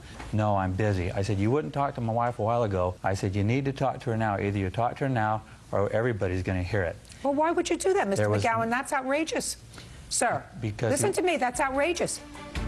Sir, your wife walks in the middle of a business day. She wants his attention while he's working on somebody else. And because she wasn't instantaneously gratified, she went home. She cried to you. You went back to the store, and he was working on somebody else. And you said, if you don't take care and speak to my wife immediately, you made a scene. Well, for you and your wife to walk into a business that's a busy salon and make a scene because you didn't get instant gratification is outrageous. Your Honor, he burned my hair. And you reburned it 3 weeks later. No, I didn't. Are you wearing a wig now? No, I didn't. Your hair looks just fine to me. Your case is dismissed. That's all. Parties are excused. You may step out. Just because my hair looks good now, it doesn't look like a porcupine. It doesn't mean that I did not endure a lot of headaches. I think there are a couple of con artists that would try to get something for nothing. I had to go to psychotherapy to just be able to endure his misconduct. I think she's psycho already, and she should be put away. And now the next case. All parties in the matter of Rutherford versus Sausalito, step forward. 21-year-old student Ann Rutherford is suing her ex-roommate, computer tech Gina Salsameda, for the return of her security deposit. Gina says Ann left the place a mess. Miss Rutherford, according to what I read in your complaint, you rented a room from the defendant sometime in August. And the idea was that you were going to stay for about 6 months. And because of problems that you encountered, according to you, you felt rendered the tenancy no longer viable. You gave the defendant notice in October that you planned to vacate in November. This case is about the lack of security deposit that was returned to you because she kept most of your security deposit of $400. I think she gave you back $100. And you want the rest of your security deposit back. Yeah. And now, since we've outlined the case, it's up to you to demonstrate to me why you're entitled to her $400 security deposit. Well, the balance of $300 is for some of the damages. I'd like you to tell me what the damages were. She was there a relatively short period of time, and unless she's a pig, she couldn't have used up all of her security deposit or she most was of a it. pig, but one was of a painter to come out. She dyed her hair. She got the dye on my bathroom tile, used my white towel all over that. The bathroom door, there was dye on it, and also burgundy dye in the hallway. She had no regard for my home. I have a very nice house. Well, then I gave her an opportunity to clean it as well. Let me see if you have photographs of that. I'm sorry, I don't have photographs. I have a painter coming out and fixing it, basically painting it. Let me see what you have. There was other damage she caused that I didn't even charge her for from some of my furniture. That's ridiculous. Okay, so this cost $150. And that's the minimum fee, basically, to have a painter come out. And that was because of dye that was from her hair? Right. Did you dye your hair when you were there? Yes, I dyed my hair in the bathroom, and there was a spot on the door. Oh, well, had it be painted. Okay, go ahead. Okay. She did not clean. She just basically left the room as is. So I had a cleaning lady come out, and $50 for that. It's a minimum fee for them to come out and clean the room. I'd like you to show me a picture of the condition she left the room. I'd like to see that as well. Like I said, it was just she didn't sweep or mop. Well, then, that's unfortunate. You don't get paid for that. Okay. Okay, so far, $150 for painting. Can I say something about that, Your Honor? Yeah, sure. There was a spot of hair dye on the door, and when I left, I said, Gina, I expect to get my full deposit back. I said, I realize there's a spot on the door. I said, if you want to go buy a can of paint for like $15, I'll give you part of my deposit for that. Let me ask you this question, Miss Rutherford. In what month did you dye your hair? It was in October, I believe, and then I was gone pretty much the rest of the time. Just pay attention to my question. Okay. If you dyed your hair in October and you got dye on the door, why didn't you go get a can of paint and paint it? Why didn't you clean it up before you went anyplace else? I cleaned up everything that was on the tile. The hallway charge is absolutely bogus. Listen to me, my dear. You did not clean the tile. Listen to me, my dear. Sorry. Liar. If you dyed your hair and you got dye on the door in October, it shouldn't have still been there in November. I understand. Good. Your Honor, I'm also suing for punitive damages for the fact that I even have to go through all of this. There's the fact that she took this money from me, and the fact that, you know, I even need to come and do this is ridiculous. Well, that's what courts are for. That's what happened. Where are you living now? I'm living with my friend Christine across. Is that where you moved immediately after Yes. moving out? How long have you been friendly with Christine? For about 2 years. Why didn't you move in with her to begin with? She actually already had a roommate at the time, and I had somebody that I was going to be living with, and it just didn't work out, and so I needed to find somebody immediately. And Gina seemed like she was nice, and then about a month into it, I just found out a bunch of things that I really wasn't comfortable with. So then you moved back in with your friend whose roommate left? Yes. Perfect. Now it sounds like everybody is happy. Judgment for the plaintiff for the amount of $150. That's all. Parties are excused. You may step down. Janet Nutt is suing her niece, 25-year-old Danielle DiGiovanni, for an unpaid loan to get back on her feet after Hurricane Katrina. Danielle claims her aunt gave her the money.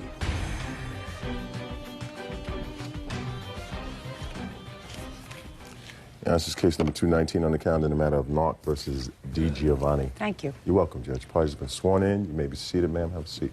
Miss Knock, the defendant is your niece? Yes. Is that your sister's child or your brother's? Yes, my sister-in-law's child, my husband's sister's child. Husband's sister's daughter? Yes. And it is your claim that you made a loan to her after Hurricane Katrina. She was a victim of Hurricane Katrina. That's right. And you loaned her $3,000. No, I loaned her $5,000, but the maximum that I could sue for in the courts in the New Orleans area is $3,500.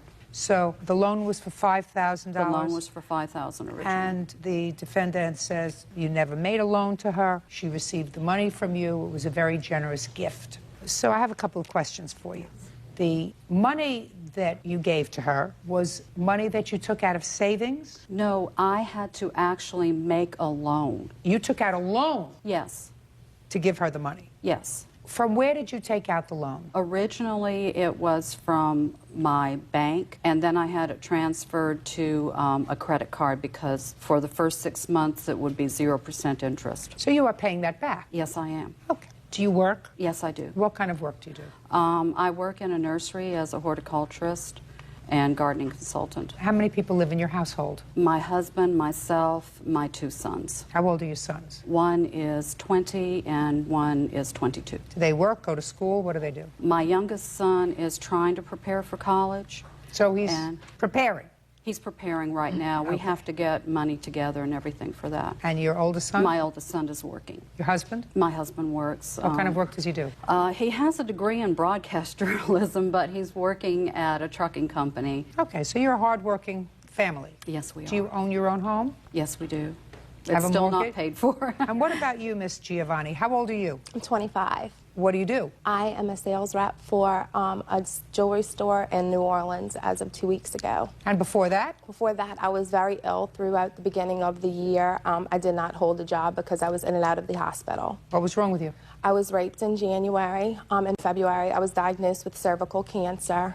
Through my treatment, I got bit by a brown recluse spider. I was hospitalized for 2 weeks, so I was on medication for most of the year, so I was unable to get a job. Prior to that, where were you working? I was a manager at Sweet Fire and Ice, which is a Copeland's establishment that's really popular in New Orleans. I've been with them for 3 years. Okay. Now, Ms. Knock, would you tell me about the circumstances surrounding this, according to you, loan? We had altogether around 13 people in our house at one time after Katrina, and also their dogs, which should amounted to... Your Honor. Shh, don't interrupt her.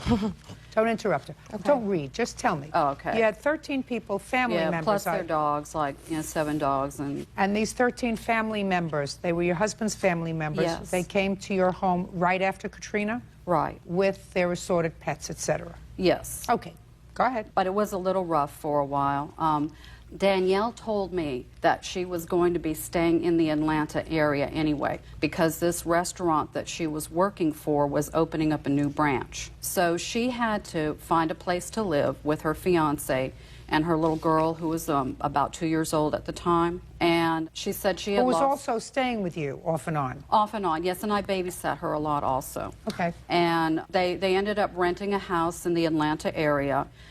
She said that she was maxed out with cash and she was waiting for her FEMA check to come in. But she asked in the meantime if I could make her a loan of $5,000 and that she would pay me back as soon as she got her FEMA check. Okay, and that was the loan. And that was the loan, yes. When did you give her the money? It was on the 23rd of November. When I got the loan, I had that transferred into my account, and then I had $5,000 transferred into her account from my account. And I had to write a physical check for that, and I have that here. I don't think that there's any issue as to whether or not you turned the money over to her. And she hasn't paid you any money back? No, she... Okay. Did you, Miss Giovanni, get a FEMA check? No, ma'am, I have not received any money from FEMA. Did your fiancé get a FEMA check? Yes, ma'am, he did. For how much? I'm not exactly sure. We're no longer together. When you were together, however, he got the FEMA check. He got $2,000 prior to her dispersing the money into my account, Your Honor. We got there in September. When we first evacuated, we went to Texas for 3 weeks with my family. Let me explain something to you. Okay. I'm not interested in your story, quite frankly. I'm interested in you telling me about your defense, which is this money was a gift. So I'd like to hear how the money came about. The money came about because I was leaving to come back 3 days after Halloween. We came back to Louisiana. My aunt and I still kept in touch. She dispersed the money to me on November 23rd. Well, explain it to me. How did that happen? She said that she would help me. She knew that me and my mother did not get along, and she said that, you know, I know you don't want to stay with your mother. She said, well, I'll help you out. My cousin Anna, she went ahead and got a loan for her because her car was broken for $10,000. Your cousin Anna. Who was that? This lady sitting right over here. Who cares? I'm just telling you that $10,000 that she received from Anna, she said, I have an extra $5,000. I will put it into your account, and I will go ahead and help you get back up on your feet. I never once told her that when I received the FEMA check that I would be paying her back. Why not? It's not that. It was not discussed on whether if I should pay it back or anything like that. Well, why would somebody who works very hard, who has 2 children, one of whom can't go to college because they haven't put the money together, give you $5,000 that they Your didn't Honor, expect to be paid if back? If they were trying to get him in college, wouldn't they have used that money to get him in college instead of helping me out?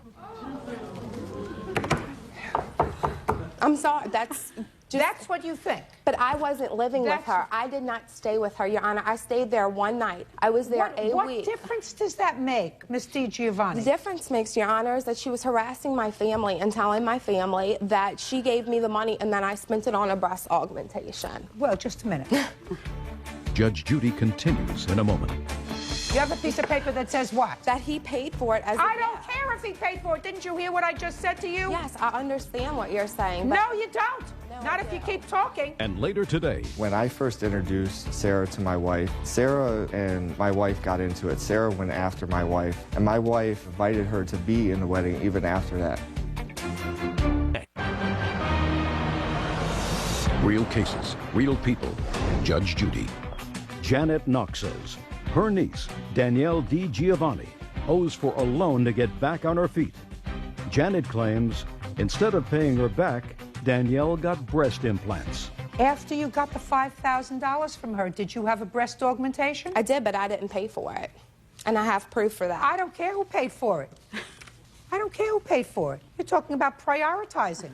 You mean some friend of yours paid for it? No, I assume. listen to me. I assume a male friend? It was my boyfriend, yes, ma'am. Well, your boyfriend. So if you have a brain in your head, you say to your boyfriend, listen, I don't need bigger breasts. I have to take care of my responsibilities. If you got an extra $5,000, and if you care about me, you'll repay my aunt, who was generous enough to help me when I needed it, and I'll get bigger breasts when I have more money. Your Honor, it was a gift. No, it wasn't a gift. It was a gift. I have a piece of paper. Listen to me. You have a piece of paper that says what? That he paid for it as a gift. I don't care if he paid for it. Didn't you hear what I just said to you? Yes, I understand what you're saying. But no, you don't. No, Not if you keep talking. If you have a boyfriend who has a brain and a soul and a sense of moral decency, and if you have a brain and a sense of moral decency, you say, if you've got an extra try to open up your ears. You want to talk. Open up your listening ears. You say to your boyfriend, sweetheart, I like my body the way it is. You like bigger-breasted women? You'll have to wait a little while, but if you've got an extra $5,000, I want to pay back my aunt. It wasn't for him to pay back, Your Honor. Listen, you're not paying attention to what I'm saying. I certainly wouldn't have spent $5,000 on myself when somebody else had given me, because I was in a state of dire emergency, taken out a loan that she is currently paying back. This wasn't extra money. This is money she's paying back every month. And instead of her paying it back every month, you should pay it back every month. Certainly don't go in and get bigger breasts while somebody is sitting there paying back money that they gave to you during the course of an emergency. And I don't care if she's harassing you and your family, because quite frankly, you deserve to be harassed. Judgment for the plaintiff in the amount of $3,500. That's Thank you so much, Your Honor. All these guys choose and they step out. For lying.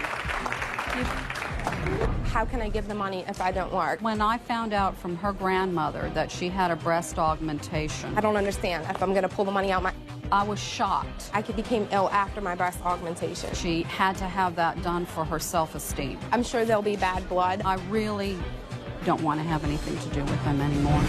And now the next case. All parties in the matter of Menifee versus Jackson. Step forward. 23-year-old Sarah Menifee is suing her former friend, 23-year-old Charles Jackson, for unpaid charges on her credit card.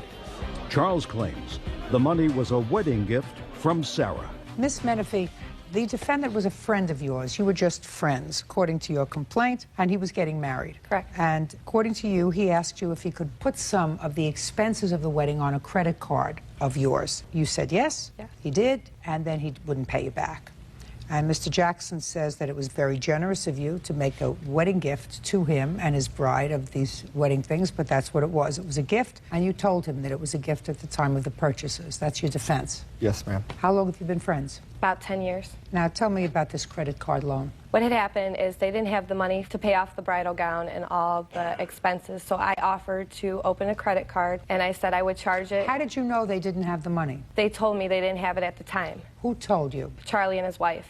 Where were you when they told this to you? We were at David's bridal. Who opened the conversation to you, Mr. Jackson or his wife? Mr. Jackson. What did he say? Well, he didn't ask me, but they said that they needed to pay it off by next week in order to have all the alterations and stuff done. So I offered to open a David's bridal account because they didn't have credit established. So I decided I would do it. And he agreed to pay me monthly until it was paid off. And then I had contacted him, and he said that, well, when I get my tax return, I will pay you in full. In what month did he tell you this? December. When did you go to David's bridal and open up this credit? November. Okay. How much did you put on your credit? $1,057.63. What kind of work do you do, Miss Menifee? I'm a customer service rep. For? Freight payment company. How long have you worked there? 3 months. Prior to that, what were you doing? I was a secretary to a CEO. And how much did you earn? I made $21,000 a year. Then, at the time of the wedding, at the time you opened up this credit, were you living alone? Were you paying rent? I was living with my parents. Had a car? Yes. Taking care of the car yourself? Yes. So, didn't have a whole bunch of extra money. No. Now, Mr. Jackson. Yes, ma'am. I want you to tell me why you think anybody who grosses $21,000 a year, takes care of their own expenses, would make you and your wife a wedding gift of probably 1/8 of their net take-home pay for the year. First off, I didn't know how much Sarah made a year. Well, now you know. And when we were at David's bridal, I was going to purchase my wife's dress plus my daughter's dress plus the bridesmaid's dress myself. I had my own credit card with my own money the day of, and I was stopped by Sarah saying, no, I will do this as a gift to you. My witness right here, this is my wife's best friend. She was there. My brother was also there and heard this. And, you know, I've known Sarah a long time, so I figured, you know, she was being nice. And we didn't receive anything from Sarah on the day of the wedding anyway, so I figured it was just a gift. That's not true, Your Honor. His brother was not there, nor was she. Just a minute. Let me ask you a question. You went to the wedding? Yes. What did you give them as a gift? I didn't give them anything. I figured that they haven't paid me any of my money. Like they said they were going to pay me monthly. Why should I give them anything? Well, just a second, but the month was hardly up yet. Correct. Madam, according to you, this took place in mid-November, and the wedding was on December the 9th. Right. So they wouldn't have even had to have made a payment to you. Correct. So they weren't late in any payment that he had promised to make to you. So I don't understand, Miss Menifee, why you wouldn't have given your best friend of 10 years a wedding gift. Did you ever give them a wedding gift? No. Well, you usually give a wedding gift before you go to a wedding. Yes, I know, Your Honor. Right. Judge Judy continues in a moment. Do you have any other proof for me? Yes, I have a recording of him telling me that he would pay me $60 a week. That I'm going to hear. Real cases, real people. Judge Judy. Sarah Menifee claims former best friend Charles Jackson owes for loans to help pay for his wedding. Charles insists the money was a wedding gift. Go ahead. Your Honor, there's a lot of things like when I first introduced Sarah to my wife back in August, we were at a bar. Sarah and my wife got into it. Sarah went after my wife. Dawn was also there for that. And my wife forgave Sarah and, you know, tried to give her a second chance and invited her to be in the wedding even after that. The most telling part of what you said to me, sir, Yes, ma'am. was that Miss Menifee, who says that you were best friends for 10 years, did not give you a wedding gift. That is most telling to me and convinces me, absent any other proof that you have, Miss Menifee, that you may have had a little too much to drink that day, but that you told him that this was your wedding gift. Because otherwise, I cannot imagine anybody who appears to be an intelligent young lady working, not giving her best friend a wedding present. Anything, something, a plate, a cup, a flower, something, a spoon, nothing. You have any other proof for me? Yes, I have a recording of him telling me that he would pay me $60 a week and $240. That I'm going to hear. That I definitely want to hear. So, $60 every week. That's $240 a month. Right. And that's not going to be paid off by May. That's it? Yes. Just a second. Play it again for me. So, $60 every week. That's $240 a month. Right. And that's not going to be paid off by May. Your Honor, I have no idea what that's from or what that is. That was a voice recording I had did while we had a conversation, so I had it for my records. If I had to take it this far, I was hoping I wouldn't have to take it this far. When did you make that recording? That was back in February. I don't know what that recording is. That was a phone conversation we had had. Who called whom? I believe I called him. And where was he when you called him? On the other line. It was on the phone. I have a recording on my cell phone to where you can record while you're speaking. Your Honor, she's called my house several times. Listen to me. Yes, Your Honor. I don't care about that. I mean, I care about it, but it's not relevant to this case. This is relevant. It seems to be some acknowledgement, despite the fact that you just might have wanted to get her off your back. But you have to give me some sort of an explanation, Mr. Jackson, about that conversation. Your Honor, she was calling my house like 5 or 6 times a day. And That's not true. Shh, don't speak. And it got to the point where I was just like, I wanted her to stop because my wife is pregnant and of the stress and everything. And I'm living with my mother and father-in-law. Listen to me. So Yes, now ma'am. you're under stress and she's calling all the time, and this is February. So now we're getting to an explanation of the phone call. So don't tell me I don't know what that phone call is, Mr. Jackson, because then I tend to disbelieve what you say. Do you understand? Yes, ma'am. So Yes, she did call, and she was saying something about how I needed to pay her $60 a week. And once again, I explained to her, which is not on that phone call, that she said it was a gift, and I wasn't going to pay her. And, you know, she was saying the $240 on that was probably where I was figuring out how much she's saying I had to pay her a month. Okay. Miss Manafee, you know what your problem is with that tape? At least now I got him to tell me the truth about a conversation and why he might have had that. What I don't trust about your conversation, madam, is that you only taped a small portion of it. It cuts off. It only tapes a certain amount. You mean it only tapes only the little tiny piece that you wanted to tape? Judge Judy continues in a moment. Want justice? Go to judgejudy.com or call 1-888-800-JUDY. Miss Manafee, I think you were feeling very good in November, and you said to him, I'm going to cover this. And then something happened. Something happened that made you very angry. I'm not sure what it is, but you changed your mind. But certainly you went to the wedding, and at the time you went to the wedding, you did not, which is what every friend would do, especially somebody in the bridal party, give their best friend some sort of a token for their wedding. But I have done so much for them, and I didn't think I needed to give them a wedding gift. I've done so much for them over the 6 months that they were together. Like? Like, I mean, I've taken them out to dinner. So what? Shh. So what? And why would Anyway, I give them a $1,000 gift? I have no idea, Miss Manafee. I have absolutely no idea why you would have put that on your credit card, but for the fact that you were feeling pretty good that day and you said, let me cover it. Your case is dismissed. That's all. Parties are excused. You may step out. Judge Judy continues. 9-year-old Victoria Dumas is suing her ex-boyfriend, 22-year-old Michael Denson, for bills and damage to her apartment. Victoria says she kicked him out after he came home drunk from a strip club. All rise. Now, this is case number 3 on the calendar in the matter of Dumas versus Denson. Thank you. You're welcome, Judge. Parties have been sworn in, Your Honor. You may be seated. Folks, have a seat, please. Ms. Dumas, the defendant was your former boyfriend. Yes. According to your complaints, he came home one evening and he was drunk and he trashed your apartment, destroyed some of your electronics. In addition, you claim that the utilities were in his name, and after you had him evicted from the apartment, he had the utilities turned off, and it cost you several $100s to put the utilities back on. You think he should be responsible for that? Yes, Your Honor. Mr. Dennison says that it was not he who trashed your apartment, but you were so furious you threw a hissy fit when he came home and you trashed your own apartment. That's incorrect. And he also says that he's not paying for any utilities because he wasn't there. Right? Right. When did this happen, Ms. Dumas? Approximately the morning of January 4th, 2006, around 4 in the morning. How long had you been together prior to that? About a year. Where were you that evening, sir? I had went out with her sister's friend to the strip club. And when I came home... A male friend or a female Male. friend? And when I came home... Did she know you were going to a strip club? No. No.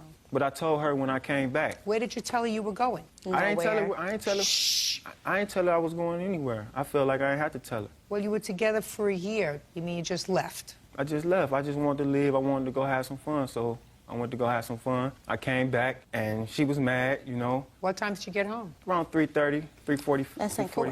I don't want... I'm not talking to you yet. Got him around 3:30. Who drove home? Her sister's friend. Did you call him to go out, or did he call you? No, he came over. He came over. We was all having fun for the night. We was just kicking and having fun. Who is all? It was me, her sister, and Dre. So there were 4 of you, and just the guys decided to go out? Is that Yeah. what you're telling me? Yeah. No, try yes. Yes. I asked him, let's go out to the strip club. He said, let's go. So I said, let's go. Didn't they object when you were going out? No, they didn't even know we left. You mean they were in the kitchen doing something, and when you... No, they was in the back room talking, doing a girl thing, so we left. And when we came back, you know, I told her where we went. Came back. Tell me exactly what happened, Mr. Denson. You walk in the door 3:30 in the morning. She's waiting up for you. Yeah, we walk in the door. We walk in the door. Go back. 3:30 in the morning. You walk in. She's waiting up for you. Yes. See? Isn't that better? Yes. Go ahead. Okay, so I get home. She's in the back. She's laying in the bed, so I come back there, you know, I take off my clothes and everything. I get in the bed, you know, and I lay next to her. She say, where you been at? I'm like, I went to the strip club. She said, if you wanted a stripper, I could strip for you, this, that, and the other. So I'm like, I'm not trying to argue with you tonight, you know, and I'm gonna go ahead and go lay down. So about 5-10 minutes later, she come back in the room. So she left? Yeah, she left the room. By that time, you know, I'm passed out on my way to sleep. So 5 or 10 minutes later, she come back in the room. She hit me in the head with a pot. The first time she hit me in the head with a pot, I'm thinking I'm dreaming. But the second, but the second time she hit me, I wake up in shock, you know. And you know, I'm like, what is you doing? I'm like, you got a serious problem, you know. So I'm pushing her away from me. You know, she's trying to. Mr. Denson, just my own curiosity. What kind of pot was it? Like a steel pot. Just, you know, cook anything. Did she hit you hard? Yeah, she hit me hard, real hard. The first time I thought I was dreaming, like I told you before, and the second time she hit me, I woke up in shock. I pushed her away from me. You know, she fighting at me, she trying to fight back. Lord. So I pushed her away from me. So she grabbed the rack of dishes, she slammed them on the ground, she slammed all the dishes. Well, just a second, but you're in the bedroom. Where'd she get dishes from? I'm pushing her towards the kitchen. This is when we get towards the kitchen. Just a second, let's go slowly, Mr. Denson. So she hits you on the head with the pot, you jump out of the bed. While I was pushing her away from me and she was coming towards me, that was in the hallway going towards the kitchen. Okay. So she grabbed the dishes, she slammed the dishes down. So put your hand down. A couple dishes break. Next thing I know, she throwing glasses, plates, everything. I'm running around, I'm dodging cups, dishes, plates, you know. She cut me on my hand, you know, bleeding. I threw the telephone at her, you know what I mean? So you threw the telephone at her? Yeah. So I felt like it was about to get real ugly, so I left. I went to the police station, and about 20 minutes later, they lock and arrest me up. I guess she had called the police, and they said I was the perpetrator, so. Did anything happen with that arrest? Yeah, we went through the courts and everything. And what happened? I got probation for a year. Now I got to go through all these programs. Just a second. Were you found guilty? I pled no contest. So you pled no contest? Okay, now I want you to tell me your version of what happened on that date, madam. Me and my sister were in the back. I was putting my 5-month-old daughter to sleep. We were in the back talking. He put them out. Listen to me. Get to 3:30 in the morning when he comes home. He didn't come home at 3:30. He came home at about 4 o'clock, 4:30. All right. Get to 4 o'clock. He comes in, he's drunk, he's crawling through the door, he could just barely stand up. So he got undressed, he wanted to lay down in the bed and have intercourse. I asked him, where were you at? He said, oh, it's not none of your business where I was at, and I went out, this, that, and the third, and he was drunk and falling all off the bed. I said, okay, well, you can go sleep on the couch because you're not sleeping in my queen-size bed after you just left without telling me anything. Absolutely right. So he gets mad, he's laying all on me, touching me and everything. I tell him, don't touch me, get out my room. He says, oh, whatever, oh, really, and oh, you just acting like that because you're the one cheating, and, you know, usually the accuser is the cheater. So he's telling me, oh, I want to have intercourse. Oh, you don't give me any because you're the one cheating, blah, blah, blah. I tell him, get out the room. He mugs me in the back of my head. He wants to argue. I'm like, don't touch me, don't put your hands on me because I will call the police. He like, oh, yeah, call the police. What they gonna do to me? Oh, whatever, for real, for real. So he, you know, he's picking with me, and I'm like, okay, I'm not gonna argue with you. I'm about to roll over, go to sleep. Don't touch me again, or it's gonna get ugly. And I did say that. He said, okay, so I roll over. He constantly arguing. We arguing for about 15 minutes. I stopped talking. I didn't say anything else. He touches me again, pulls my hair. I'm like, okay. I get up, I slap him. I stand up, I told him, get out my house, leave. We can keep it right here where it's at. Don't touch me again, just leave, and we'll talk in the morning. He pushes me down on the bed. We start fighting, we slap boxing each other, we tossing each other around the room. I get up, I'm like, you know what, I'ma leave. I'ma be the bigger person, I'ma leave. That's what you should have done. Listen to me. That's what you should have done a half hour ago. Half hour ago. You're trying to deal rationally with somebody that crawled through the door. You're trying to deal rationally with them? What is wrong with you? Judge Judy continues in a moment. Then you got up and you trashed the apartment. You got crazed. I ain't trashed the apartment. Listen to me. Somebody came and hit me with a frying pan. I would react. And later today, Did give her the money, of course, because our daughter's safety was at hand. Why didn't you move out? There was a lot of things that were going on that I couldn't just move out. Victoria Dumas says ex-boyfriend Michael Denson owes for unpaid bills and for tearing up her apartment. Michael claims Victoria hit him in the head with a metal pot. So then you decide to leave the bed. So you left the bed. Go ahead. I go and I'm walking down the hallway. He's following me. When did you get the pot? That was almost 40 minutes later. So he completely lied about that. She 40 minutes That was lying. 40 minutes later. Don't speak. He follows me down the hall. I'm telling him, stay in there. I'm not trying to fight you. We're not about to fight. Go back in there. Don't touch me again. Just go in there. I'm going to leave and go in the living room. I'll sleep on the couch. He's following me, slapping me upside my head, pulling my hair, dragging me down the hallway, trying to fight. Mind you, while this is going on, my sister and her ex-boyfriend were in the living room talking. They thought we were just arguing until I came in there. I'm like, you know what, forget it, this is the bottom line, I'm calling the police. I pick up the phone right in front of them. Before I can even dial 9, he snatches the cord out the wall, grabs the phone and throws it at my face. I'm telling him, like, you're drunk, you don't know what you're doing, just please leave, please. I'm pleading him, can you just get out? He refuses. He wants to fight. So he's walking around, he picks up my stereo, bashes that on the floor, throws the speakers, picks the phone back up, throws it back at me. I pick it up, throw it back at him. We were just running around the house, and he was flipping over tables, picked up my brand new dining room chairs, busted them up against the wall. This is when I got ready to grab the pot, because he went in the kitchen after he broke 3 dining room chairs. He goes in there and throws the dishes in the sink. China dishes, they fall all out the sink, break on the ground. I grabbed a beer bottle and I threatened him with it. I didn't hit him with it, but I threatened him with it just so he could be intimidated. I asked him, can you please leave, because I don't want to have to hit you with this. So he's like, no, and he mugs me. I'm like, put your hands on me again, I'm going to hit you. He mugs me again, picks me up, and throws me, and I slide up against the coffee you're making table. up some of this as you're going along. No, you know, I'm you're not. making up some of it as you're going along. I'm Let's not, go. Your Honor. Get to the pot. It's not the truth. I go in the kitchen, grab the pot. I told him, hit me again, I'm gonna hit you with this. He slaps me again, I run up on him, I hit him in the head twice with the pan. Then he stood up after he fell to the ground. He hit me twice in my face, slapped me, and then he dragged me by my hair across the floor. We were fighting on the couch. There was glass everywhere, there was glass, beer bottles broken, and it was a mess. I think you did some of it yourself. What do you think of that? I didn't, Your Honor. Yes, you did. No, I did break a couple of glasses. Oh, okay. You're telling me that you composed yourself up until that time? Yes. Come on. Get over it. I mean, Verbally, nobody's I wasn't. excusing, listen, Ms. Dumas, nobody's excusing his behavior. He behaved very badly that night. Isn't that right, sir? I didn't behave bad. Yes, you did. You behaved badly from the time you left. You walked out of the house without telling the woman that you were living with where you were going. And then coming back at 4 o'clock in the morning drunk, according to you, is behaving badly. You don't think that's behaving badly? No, I don't think it was behaving badly. I wasn't bothering nobody. Mr. Denson, I don't get emotionally involved with litigants, but I must tell you, in all fairness, I don't like you. I don't like you because I don't think that you understand that it is not responsible to walk out of a house at 11, 12 o'clock at night and go to a strip club and expect the woman that you're living with and sharing a bed with and sharing a life with to accept that because you want to have a good time. That's being a big baby. How old are you? She done left. I'm speaking. I'm 22. 22. Well, you are a big baby. She done left the house and ain't called for a whole night. Thanksgiving Eve. But he knew where I was. Shh, just a second. Just a second. That doesn't make her a mature lady, sir. That makes you two immature people playing house.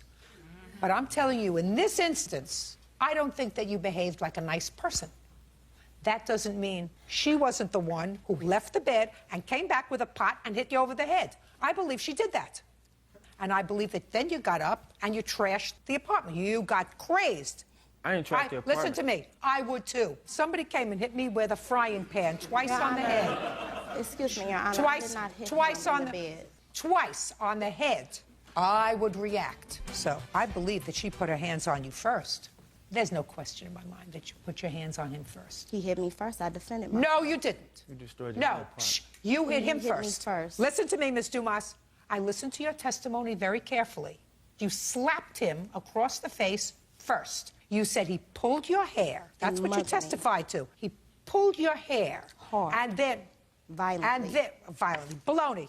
Miss Dumas, just because ladies feel as if boys shouldn't hit girls doesn't mean that the law recognizes a distinction between men and women. And you cannot expect to hit somebody else, even if they behave badly, and not to have a response. You hit him, and not only did you hit him, but you hit him with the only dangerous instrument that I see in this complaint, which was a pot, which you acknowledge that you hit him on the head with 2 times.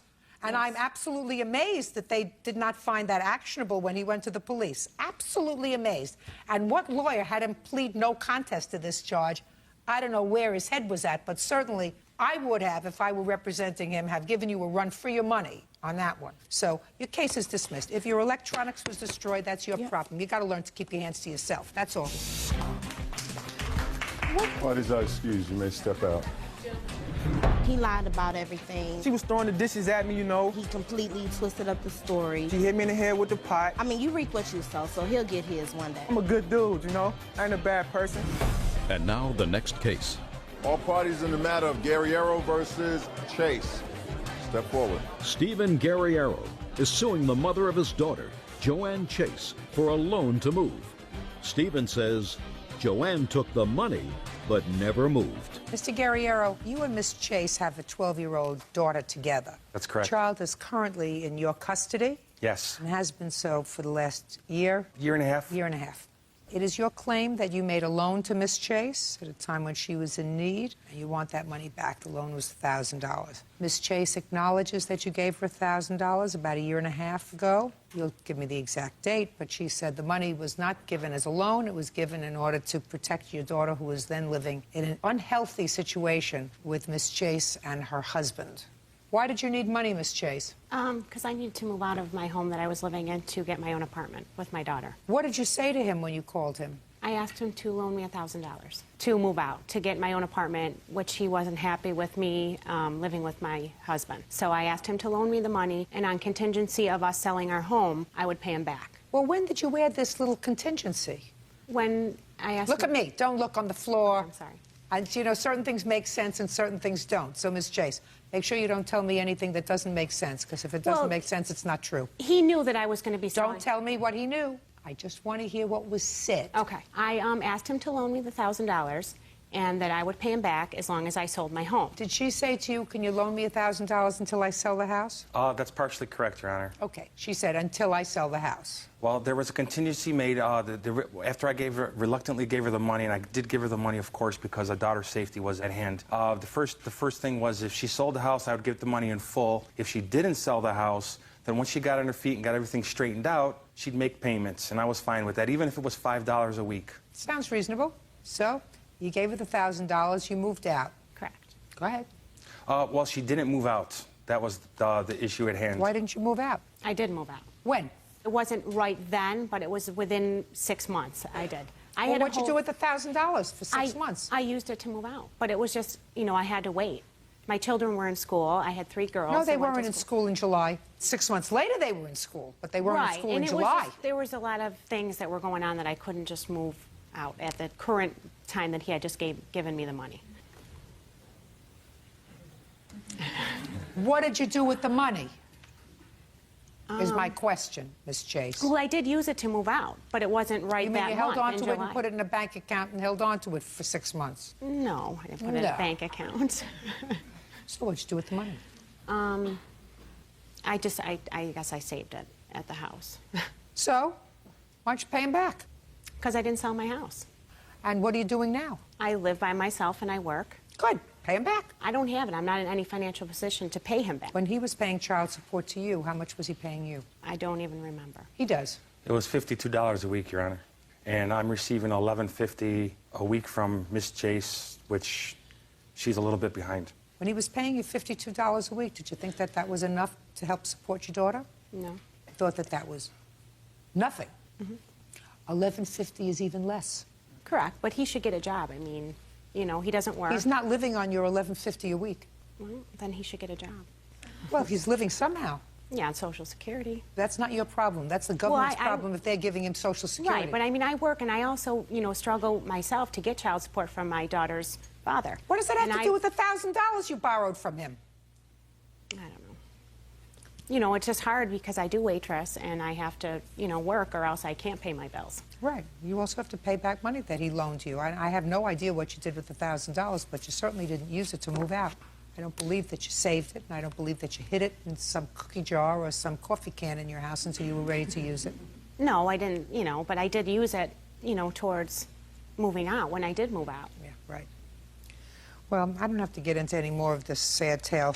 Suffice it to say, you owe him $1,000. Judgment for the plaintiff. That's all. Parties are excused when they step out. Plaintiffs Lisa and Stuart Weaver are suing their would-be wedding minister, Sandra Weisner, for punitive damages due to emotional distress. The Weavers claim Sandra was late and missed their wedding. Order. All rise. Yeah, this is case number 472 on the calendar in the matter of Weaver versus Weisner. Parties have been sworn in, Judge. You may be seated. Mr. and Mrs. Weaver, according to your complaint, you hired the defendant to perform your wedding ceremony, and you paid her $150? Yes. And Ms. Weisner didn't come to the ceremony. She came about an hour late after you called her. She gave you your money back, $150, and did what she had to do because somebody else had performed the ceremony, so she signed the marriage certificate. She apologized, she gave you back your money, and now you want tons of money for your aggravation. I don't want tons. Well, you paid her $150, and you're suing her for $1,000. Yep. First of all, she didn't apologize. Well, she apologized by giving you back your money. That doesn't make up for keeping a room full of people waiting. I mean, when it's your wedding day, that's the last thing you think of is that your preacher's not going to show up. Terrible. Yep. And then she sits in an 8-by-8 room waiting for her to come in. It just... Mr. Weaver, I'm going to let you do the entire thing. You contacted her. The wedding was supposed to take place when and what time? December 30th at 6:30 p.m. And she didn't show up. She wasn't there at 6:30, so you called her. Right. And what time did you call her? I got right here on my cell phone bill. It was 6:34. I called. And did you get her on the phone? No, left a message. Okay, and then what happened? I tried her cell phone at 6:44. And did you get her? No, left a ahead. message. Then I tried again at 6:57. Okay. Got a hold of her. Good. And what did you say to her, and what did she say to you? I said, Miss Weisner, Stu Weaver, aren't you supposed to be somewhere about now? And she goes, oh my God, was that tonight? And I go, yes, I think it was. And she goes, well, I've had travel problems. And I said, I don't hear about your travel problems. I have people here from Arkansas, Mississippi, Tennessee, and Florida. She goes, well, we got laid over in Atlanta. And I said, so this is what you call taking $150 of money and run. She goes, oh, my, don't say that. And I says, we have someone we think that'll perform the ceremony. And who was that? That was a coworker of Lisa's. Well, how could she perform the ceremony? She is an ordained minister for her church. Oh, good. But she is not recognized by the state of Ohio. Okay, but she's an ordained minister for the church, and Yes, she's ma'am. performed... And she did not get there until about 7 o'clock herself. But she was a guest. Yes, she was a guest. We have, she had never performed a wedding before. Okay, she was a guest. She got there at 7. You asked her to perform the wedding. Yes. What time was the ceremony performed? Let's say about 7:15. It was... Okay. And how many people did you have at the wedding? Between 80 and 85. Now, you told Miss Weisner to come because she had to sign the certificate. I asked if she could come and sign the marriage certificate. And what did she say? She says, well, I don't think I can make it tonight. Can we arrange it tomorrow? And I says, well, yeah, if you can fly to Hawaii tomorrow, because we leave at 5:30 in the morning for Hawaii. Okay, and what did she say? He hauled around a little bit. Of course, she was ill like I am today. So, and she goes, well, I will be there when I can get there. And what time did she arrive? I think it was around 9:30. And what did she do when she arrived at 9:30? Well, she come in the door and we filled out the form and she signed a marriage certificate and then she handed over a check. And what did she say when she handed over the check? She says it's the first time in 12 years. This has never happened in 12 years. Okay, and you took the check? Yes. Good. What happened to your travel plans? We had planned a trip out here to be with family at Christmas time, and it truly was the trip to hell and back. We ended up our first night out spending the night on the airport floor in Cincinnati, and finally made it to California. Everything absolutely went wrong through the whole trip. We got on the plane on December 29th. We were to have been home that night. We ended up being stuck in Atlanta that night. We didn't get back until December 30th in the afternoon. In the meantime, I got very ill, and the stress of the trip and everything, I just went right to bed, thinking that I know I have a ceremony the day after we get home, and I was in such a muddle that it didn't occur to me that that was the day. I was thinking it was the next day. Okay. You got there at 9:30? No. What time did you get there? I didn't get there any later than 7:30 because I was home by 8 o'clock and back in bed. And how far do you live from where the wedding was? About 15 minutes. Okay. Now, Mr. and Mrs. Weaver, you got married that day, correct? Yes. And you were married by 7:15. Yes. 45 minutes after the invitations said that the wedding was going to take place, because the invitations called for 6:30. Yes. Is that right? Yes. That is right. Okay. Everybody knows when invitations read 6:30, wedding usually starts about a half hour later. No. 6:30 is when the wedding. That's not what I'm saying to you, sir. Well, Miss Weiser, I'm speaking. All I want you to tell me is what you're suing for. I want to hear what you're suing for. Okay, we're suing for. Here we go. We had to pay the DJ, which I have evidence of, an extra $150. Good. And I have my future wife in an 8x8 bathroom for 45 minutes. not knowing if we're going to have a wedding or So, not. yeah, We have a you're room right. full of people. She was supposed to be there at 6 p.m. to do a rehearsal. She said if you don't have a formal rehearsal the night before, that she requires that you be there 30 minutes prior to the start of the ceremony to go do a walkthrough. Well, we had none of that. And she's talking about a stressful trip. We had a very, very stressful wedding. I understand that. I understand. How do you put But she it didn't down? even say she was sorry that I night. did. Not I to me. apologize profusely.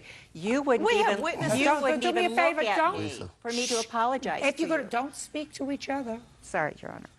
Now, Mrs. Weaver, I can understand your stress, but I don't understand why you choose to prolong that stress by instituting a lawsuit for $1,000 for stress when you got married, and whether it was from 7:15 or 7:45 until the wedding was over, I assumed that you danced together because you had a DJ. I assumed that you had dinner.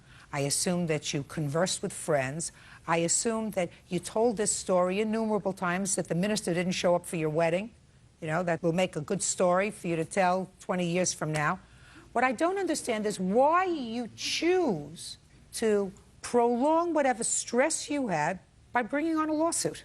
I could understand that if she didn't give you your money back, but she came and without even you asking, she handed you back your check, which indicates to me that she felt terrible about what had happened. We still feel that we should have had a phone call. She didn't even She had call. all three numbers to call and say, hey, I'm She not gonna-" just said to you, sir, she got into bed and she really thought in her own mind that the wedding was scheduled for the day after she got back. It was a big mistake. And according to you, you said to me, when you got her on the phone, she said to you, oh, is that today? Which pretty much is what she says, that she thought it was the next day. How could she have called you? What was she supposed to do, call you and tell you, I think I have a wedding tomorrow? She made a mistake.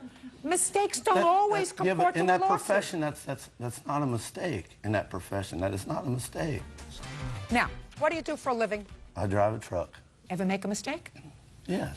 Ever not get to where you're supposed to get on time? Yes. Did your boss dock you Yes. because you made a mistake?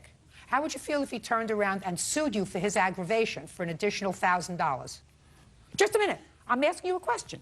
Would you think that your boss was out of order, if he turns around and said, you know, I had a lot of people on my tail because you didn't get there on time, so in addition to docking you, I'm going to sue you for $1,000 or $2,000 for my aggravation. Would you think he was stupid? He could do that, I guess. I said, would you think he was stupid? No. Sure you would. And I think No. similarly. Case is dismissed. That's it. Parties are excused when they step out. I told you not to come on this show. Really, the main thing that I wanted was the principle of the thing. An apology would have been nice that night. I did apologize profusely, but Mrs. Weaver would not make eye contact with me and would not speak to me. It was terrible. I mean, I'm in this little room and there's no preacher there. Panic, yeah. Panic's the word. I think people create their own disasters and their own problems, and they need to take life as it comes. And now the next case. All parties in the matter of Jaramillo versus Adamo. Step forward, please. Administrative assistant Catherine Jaramillo is suing the mother of her daughter's ex-boyfriend, medical transcriber Barbara Adamo, for a loan to catch up on her bills. Ms. Jaramillo, according to what I've read in your complaint, your daughter and the defendant's son used to date. Yes. And that's how you knew her? Yes. How long did they date? About 3 years. And Miss Adamo at some point had some financial difficulties. You claim a series of loans to her, loans amounting to $2,950. Yes. The kids are no longer an item, they're no longer together. Miss Adamo says that while maybe she acknowledges one loan to help her pay her rent, she'd never received any other money from you. And in addition, she says that there was some sort of a set-off for that rent money, which she's going to tell me about. When and why did you make the first loan? My daughter came to me and said, you know, can you help her out a little bit? They don't have any food in their house. Both of her sons were living there at the time. She had 4 kids there at the time. And they didn't have any groceries, and she didn't have any money. So I said, sure. So I gave my daughter $100 to take over there so that she could go grocery shopping. Okay. That's not a loan. Right. That's right. a gift. Right, I understand that. Okay. Did she call you and thank you? Yes, she did. Tell me about that conversation. She just said that she was always out of money, that she was having to go to check cashing places and get payday advances, that no one had ever really sat down and taught her how to pay her bills or how to budget her money. And I told her that I could help her do that because I, too, am a single mom with 3 kids. So we sat down and we wrote down everything she owed, all of her regular monthly bills, a few outstanding debts that she had, how much she made, how much she was capable of making, because if she works more, she can make more. And what kind of work were you doing, Miss Adamo? I do medical transcription. You are an independent contractor? No. I work at a hospital, but I have incentive. Anything over 1,000 lines a day, we get an additional 7.5 cents per line. So you sat down with her. Do you remember when that was? It was in November. It was in December of 2003. Okay. Go ahead. In December of 2003, I asked her if she would help me with my budgeting. So she said, yes, I will help you because she's really good with money. And so I went to her house and we sat down and we put all the bills on the table and we went through the whole thing. And she said to me, tomorrow I'm going to go and get a money order for $1,350 and you're going to take it and pay your rent with it. And I said, wait, Kathy, I don't know when I can pay back $1,350. Well, your rent was due. How were you going to pay your rent? I didn't know at that point. Well, you had to, just Miss Adamo, you had to pay your rent. Right. So she gave me the money order for $1,350 a day later. Yeah. Okay. And what arrangements did you make to pay her back? We had no arrangements at that point. She said we'd talk about it after the holidays. That's what she said to me. Just a second. You mean she said we would talk about how you were going to pay her back after the holidays? After the holidays. So it was a loan? Yes. Oh, it was a loan, yes. Okay. Yes, well, I wasn't clear on that. No, it was a loan. Fine. Judge Judy continues in a moment. Well, you must have a bank statement if you say you withdrew money. I didn't ever think that I would need them. Well, you need them when you come to court. Right. That's a no-brainer. Real cases, real people. Judge Judy. Catherine Jaramillo says former friend Barbara Adamo owes for a loan to pay bills. Now, did the plaintiff's daughter give you $100 for groceries? Yes, she did. When? Probably in November. That was before the $1,350. Now, when was the second amount of money that you gave her? The same day as the money order, I had my daughter go down to the bank and get the cash out. For what? Because when we sat down and we wrote down all of her bills, everything that she owed, I told her that I could loan her the money to pay all of this off so that she could start fresh. And she said that every year she got a really big tax check and that it would be February, March, and that she would be able to pay me back all of this. I completely wiped out all of her debt. She's never disputed that she's owed me this money until today. Just a minute. How much did you give her in addition to the $1,350? I gave her $600. Is that right, Ms. Adamo? That's not right.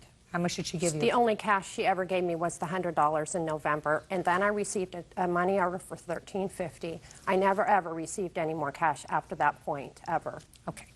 Let us assume for the moment, just other than the $1,350 and what you claim is a $600 cash loan, is there any other money that you loaned her? Yes, I gave her $600 right before Christmas because they didn't have a tree. She wasn't going to be able to get the kids anything. Do you have any proof of that?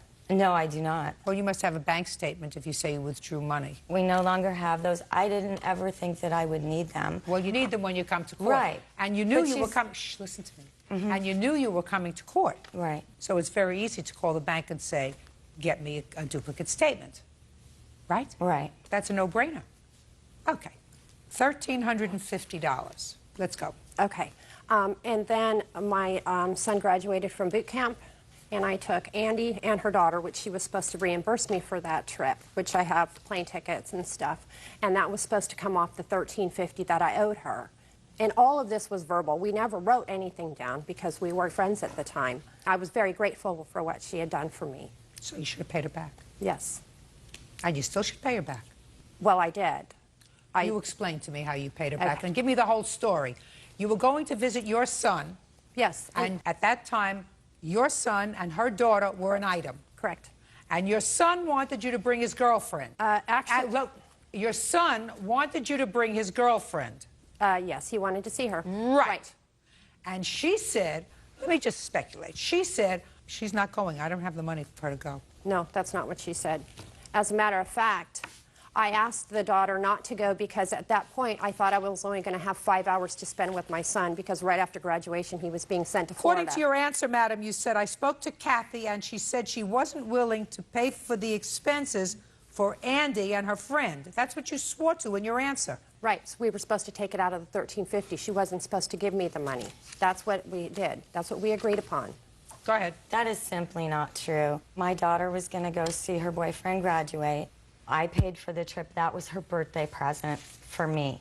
She bought the tickets online. I went over there and took her the cash for the tickets. Well, I paid let me for ask her you- trip, plus I gave her money to spend while she was there. Let me ask you this question. Why would you give her money if she owed you all this money? Because she wouldn't have the money to buy the tickets, and I wanted my daughter to go. She wanted to go. She did not want my daughter to go. I didn't want her to go because of the fact that we only had a couple hours. So I asked her, let me just spend those few hours with my son. I've only got 5 hours with him. She threw such a fit. Who did? And Andy did. Her daughter threw such a fit. Her daughter did. And what Right. about your son? My son understood that I only had the 5 hours at that point. At first, he did want her to go. Listen to me. Your son wanted his girlfriend there. Of course he did. Your son wanted his girlfriend. course It's he very did. nice to see his mother. Absolutely. Mother, I want to see my girlfriend. Right. If my mother brings my girlfriend, I'd be He's a happy to lucky see my boy. mother. Right. But put your hand down. But if I had to choose, you said my girlfriend, and you can write me a long letter. All right, you owe her $1,350. That's what I'm satisfied she gave you as far as a loan is concerned. As far as the rest of the cash that you gave her, I'm not comfortable with awarding her that cash because you had the opportunity to have proof here before me that you did, in fact, at least take the money out of the bank. You chose, that was a conscious choice not to do that. And I don't believe that there was any sort of a set-off for these plane tickets. Judgment for the plaintiff in the amount of $1,350. That's all. Please excuse me. Cái kinh nghiệm để chúng ta xin được học bổng du học tại đất nước Hà Lan thì với cái nghiên cứu kỹ lưỡng các cái loại học bổng và yêu cầu của từng chương trình để chọn cái học bổng phù hợp thì chúng ta cần phải chú trọng đến các cái tiêu chí cũng như là cái điều kiện cụ thể mà các quốc gia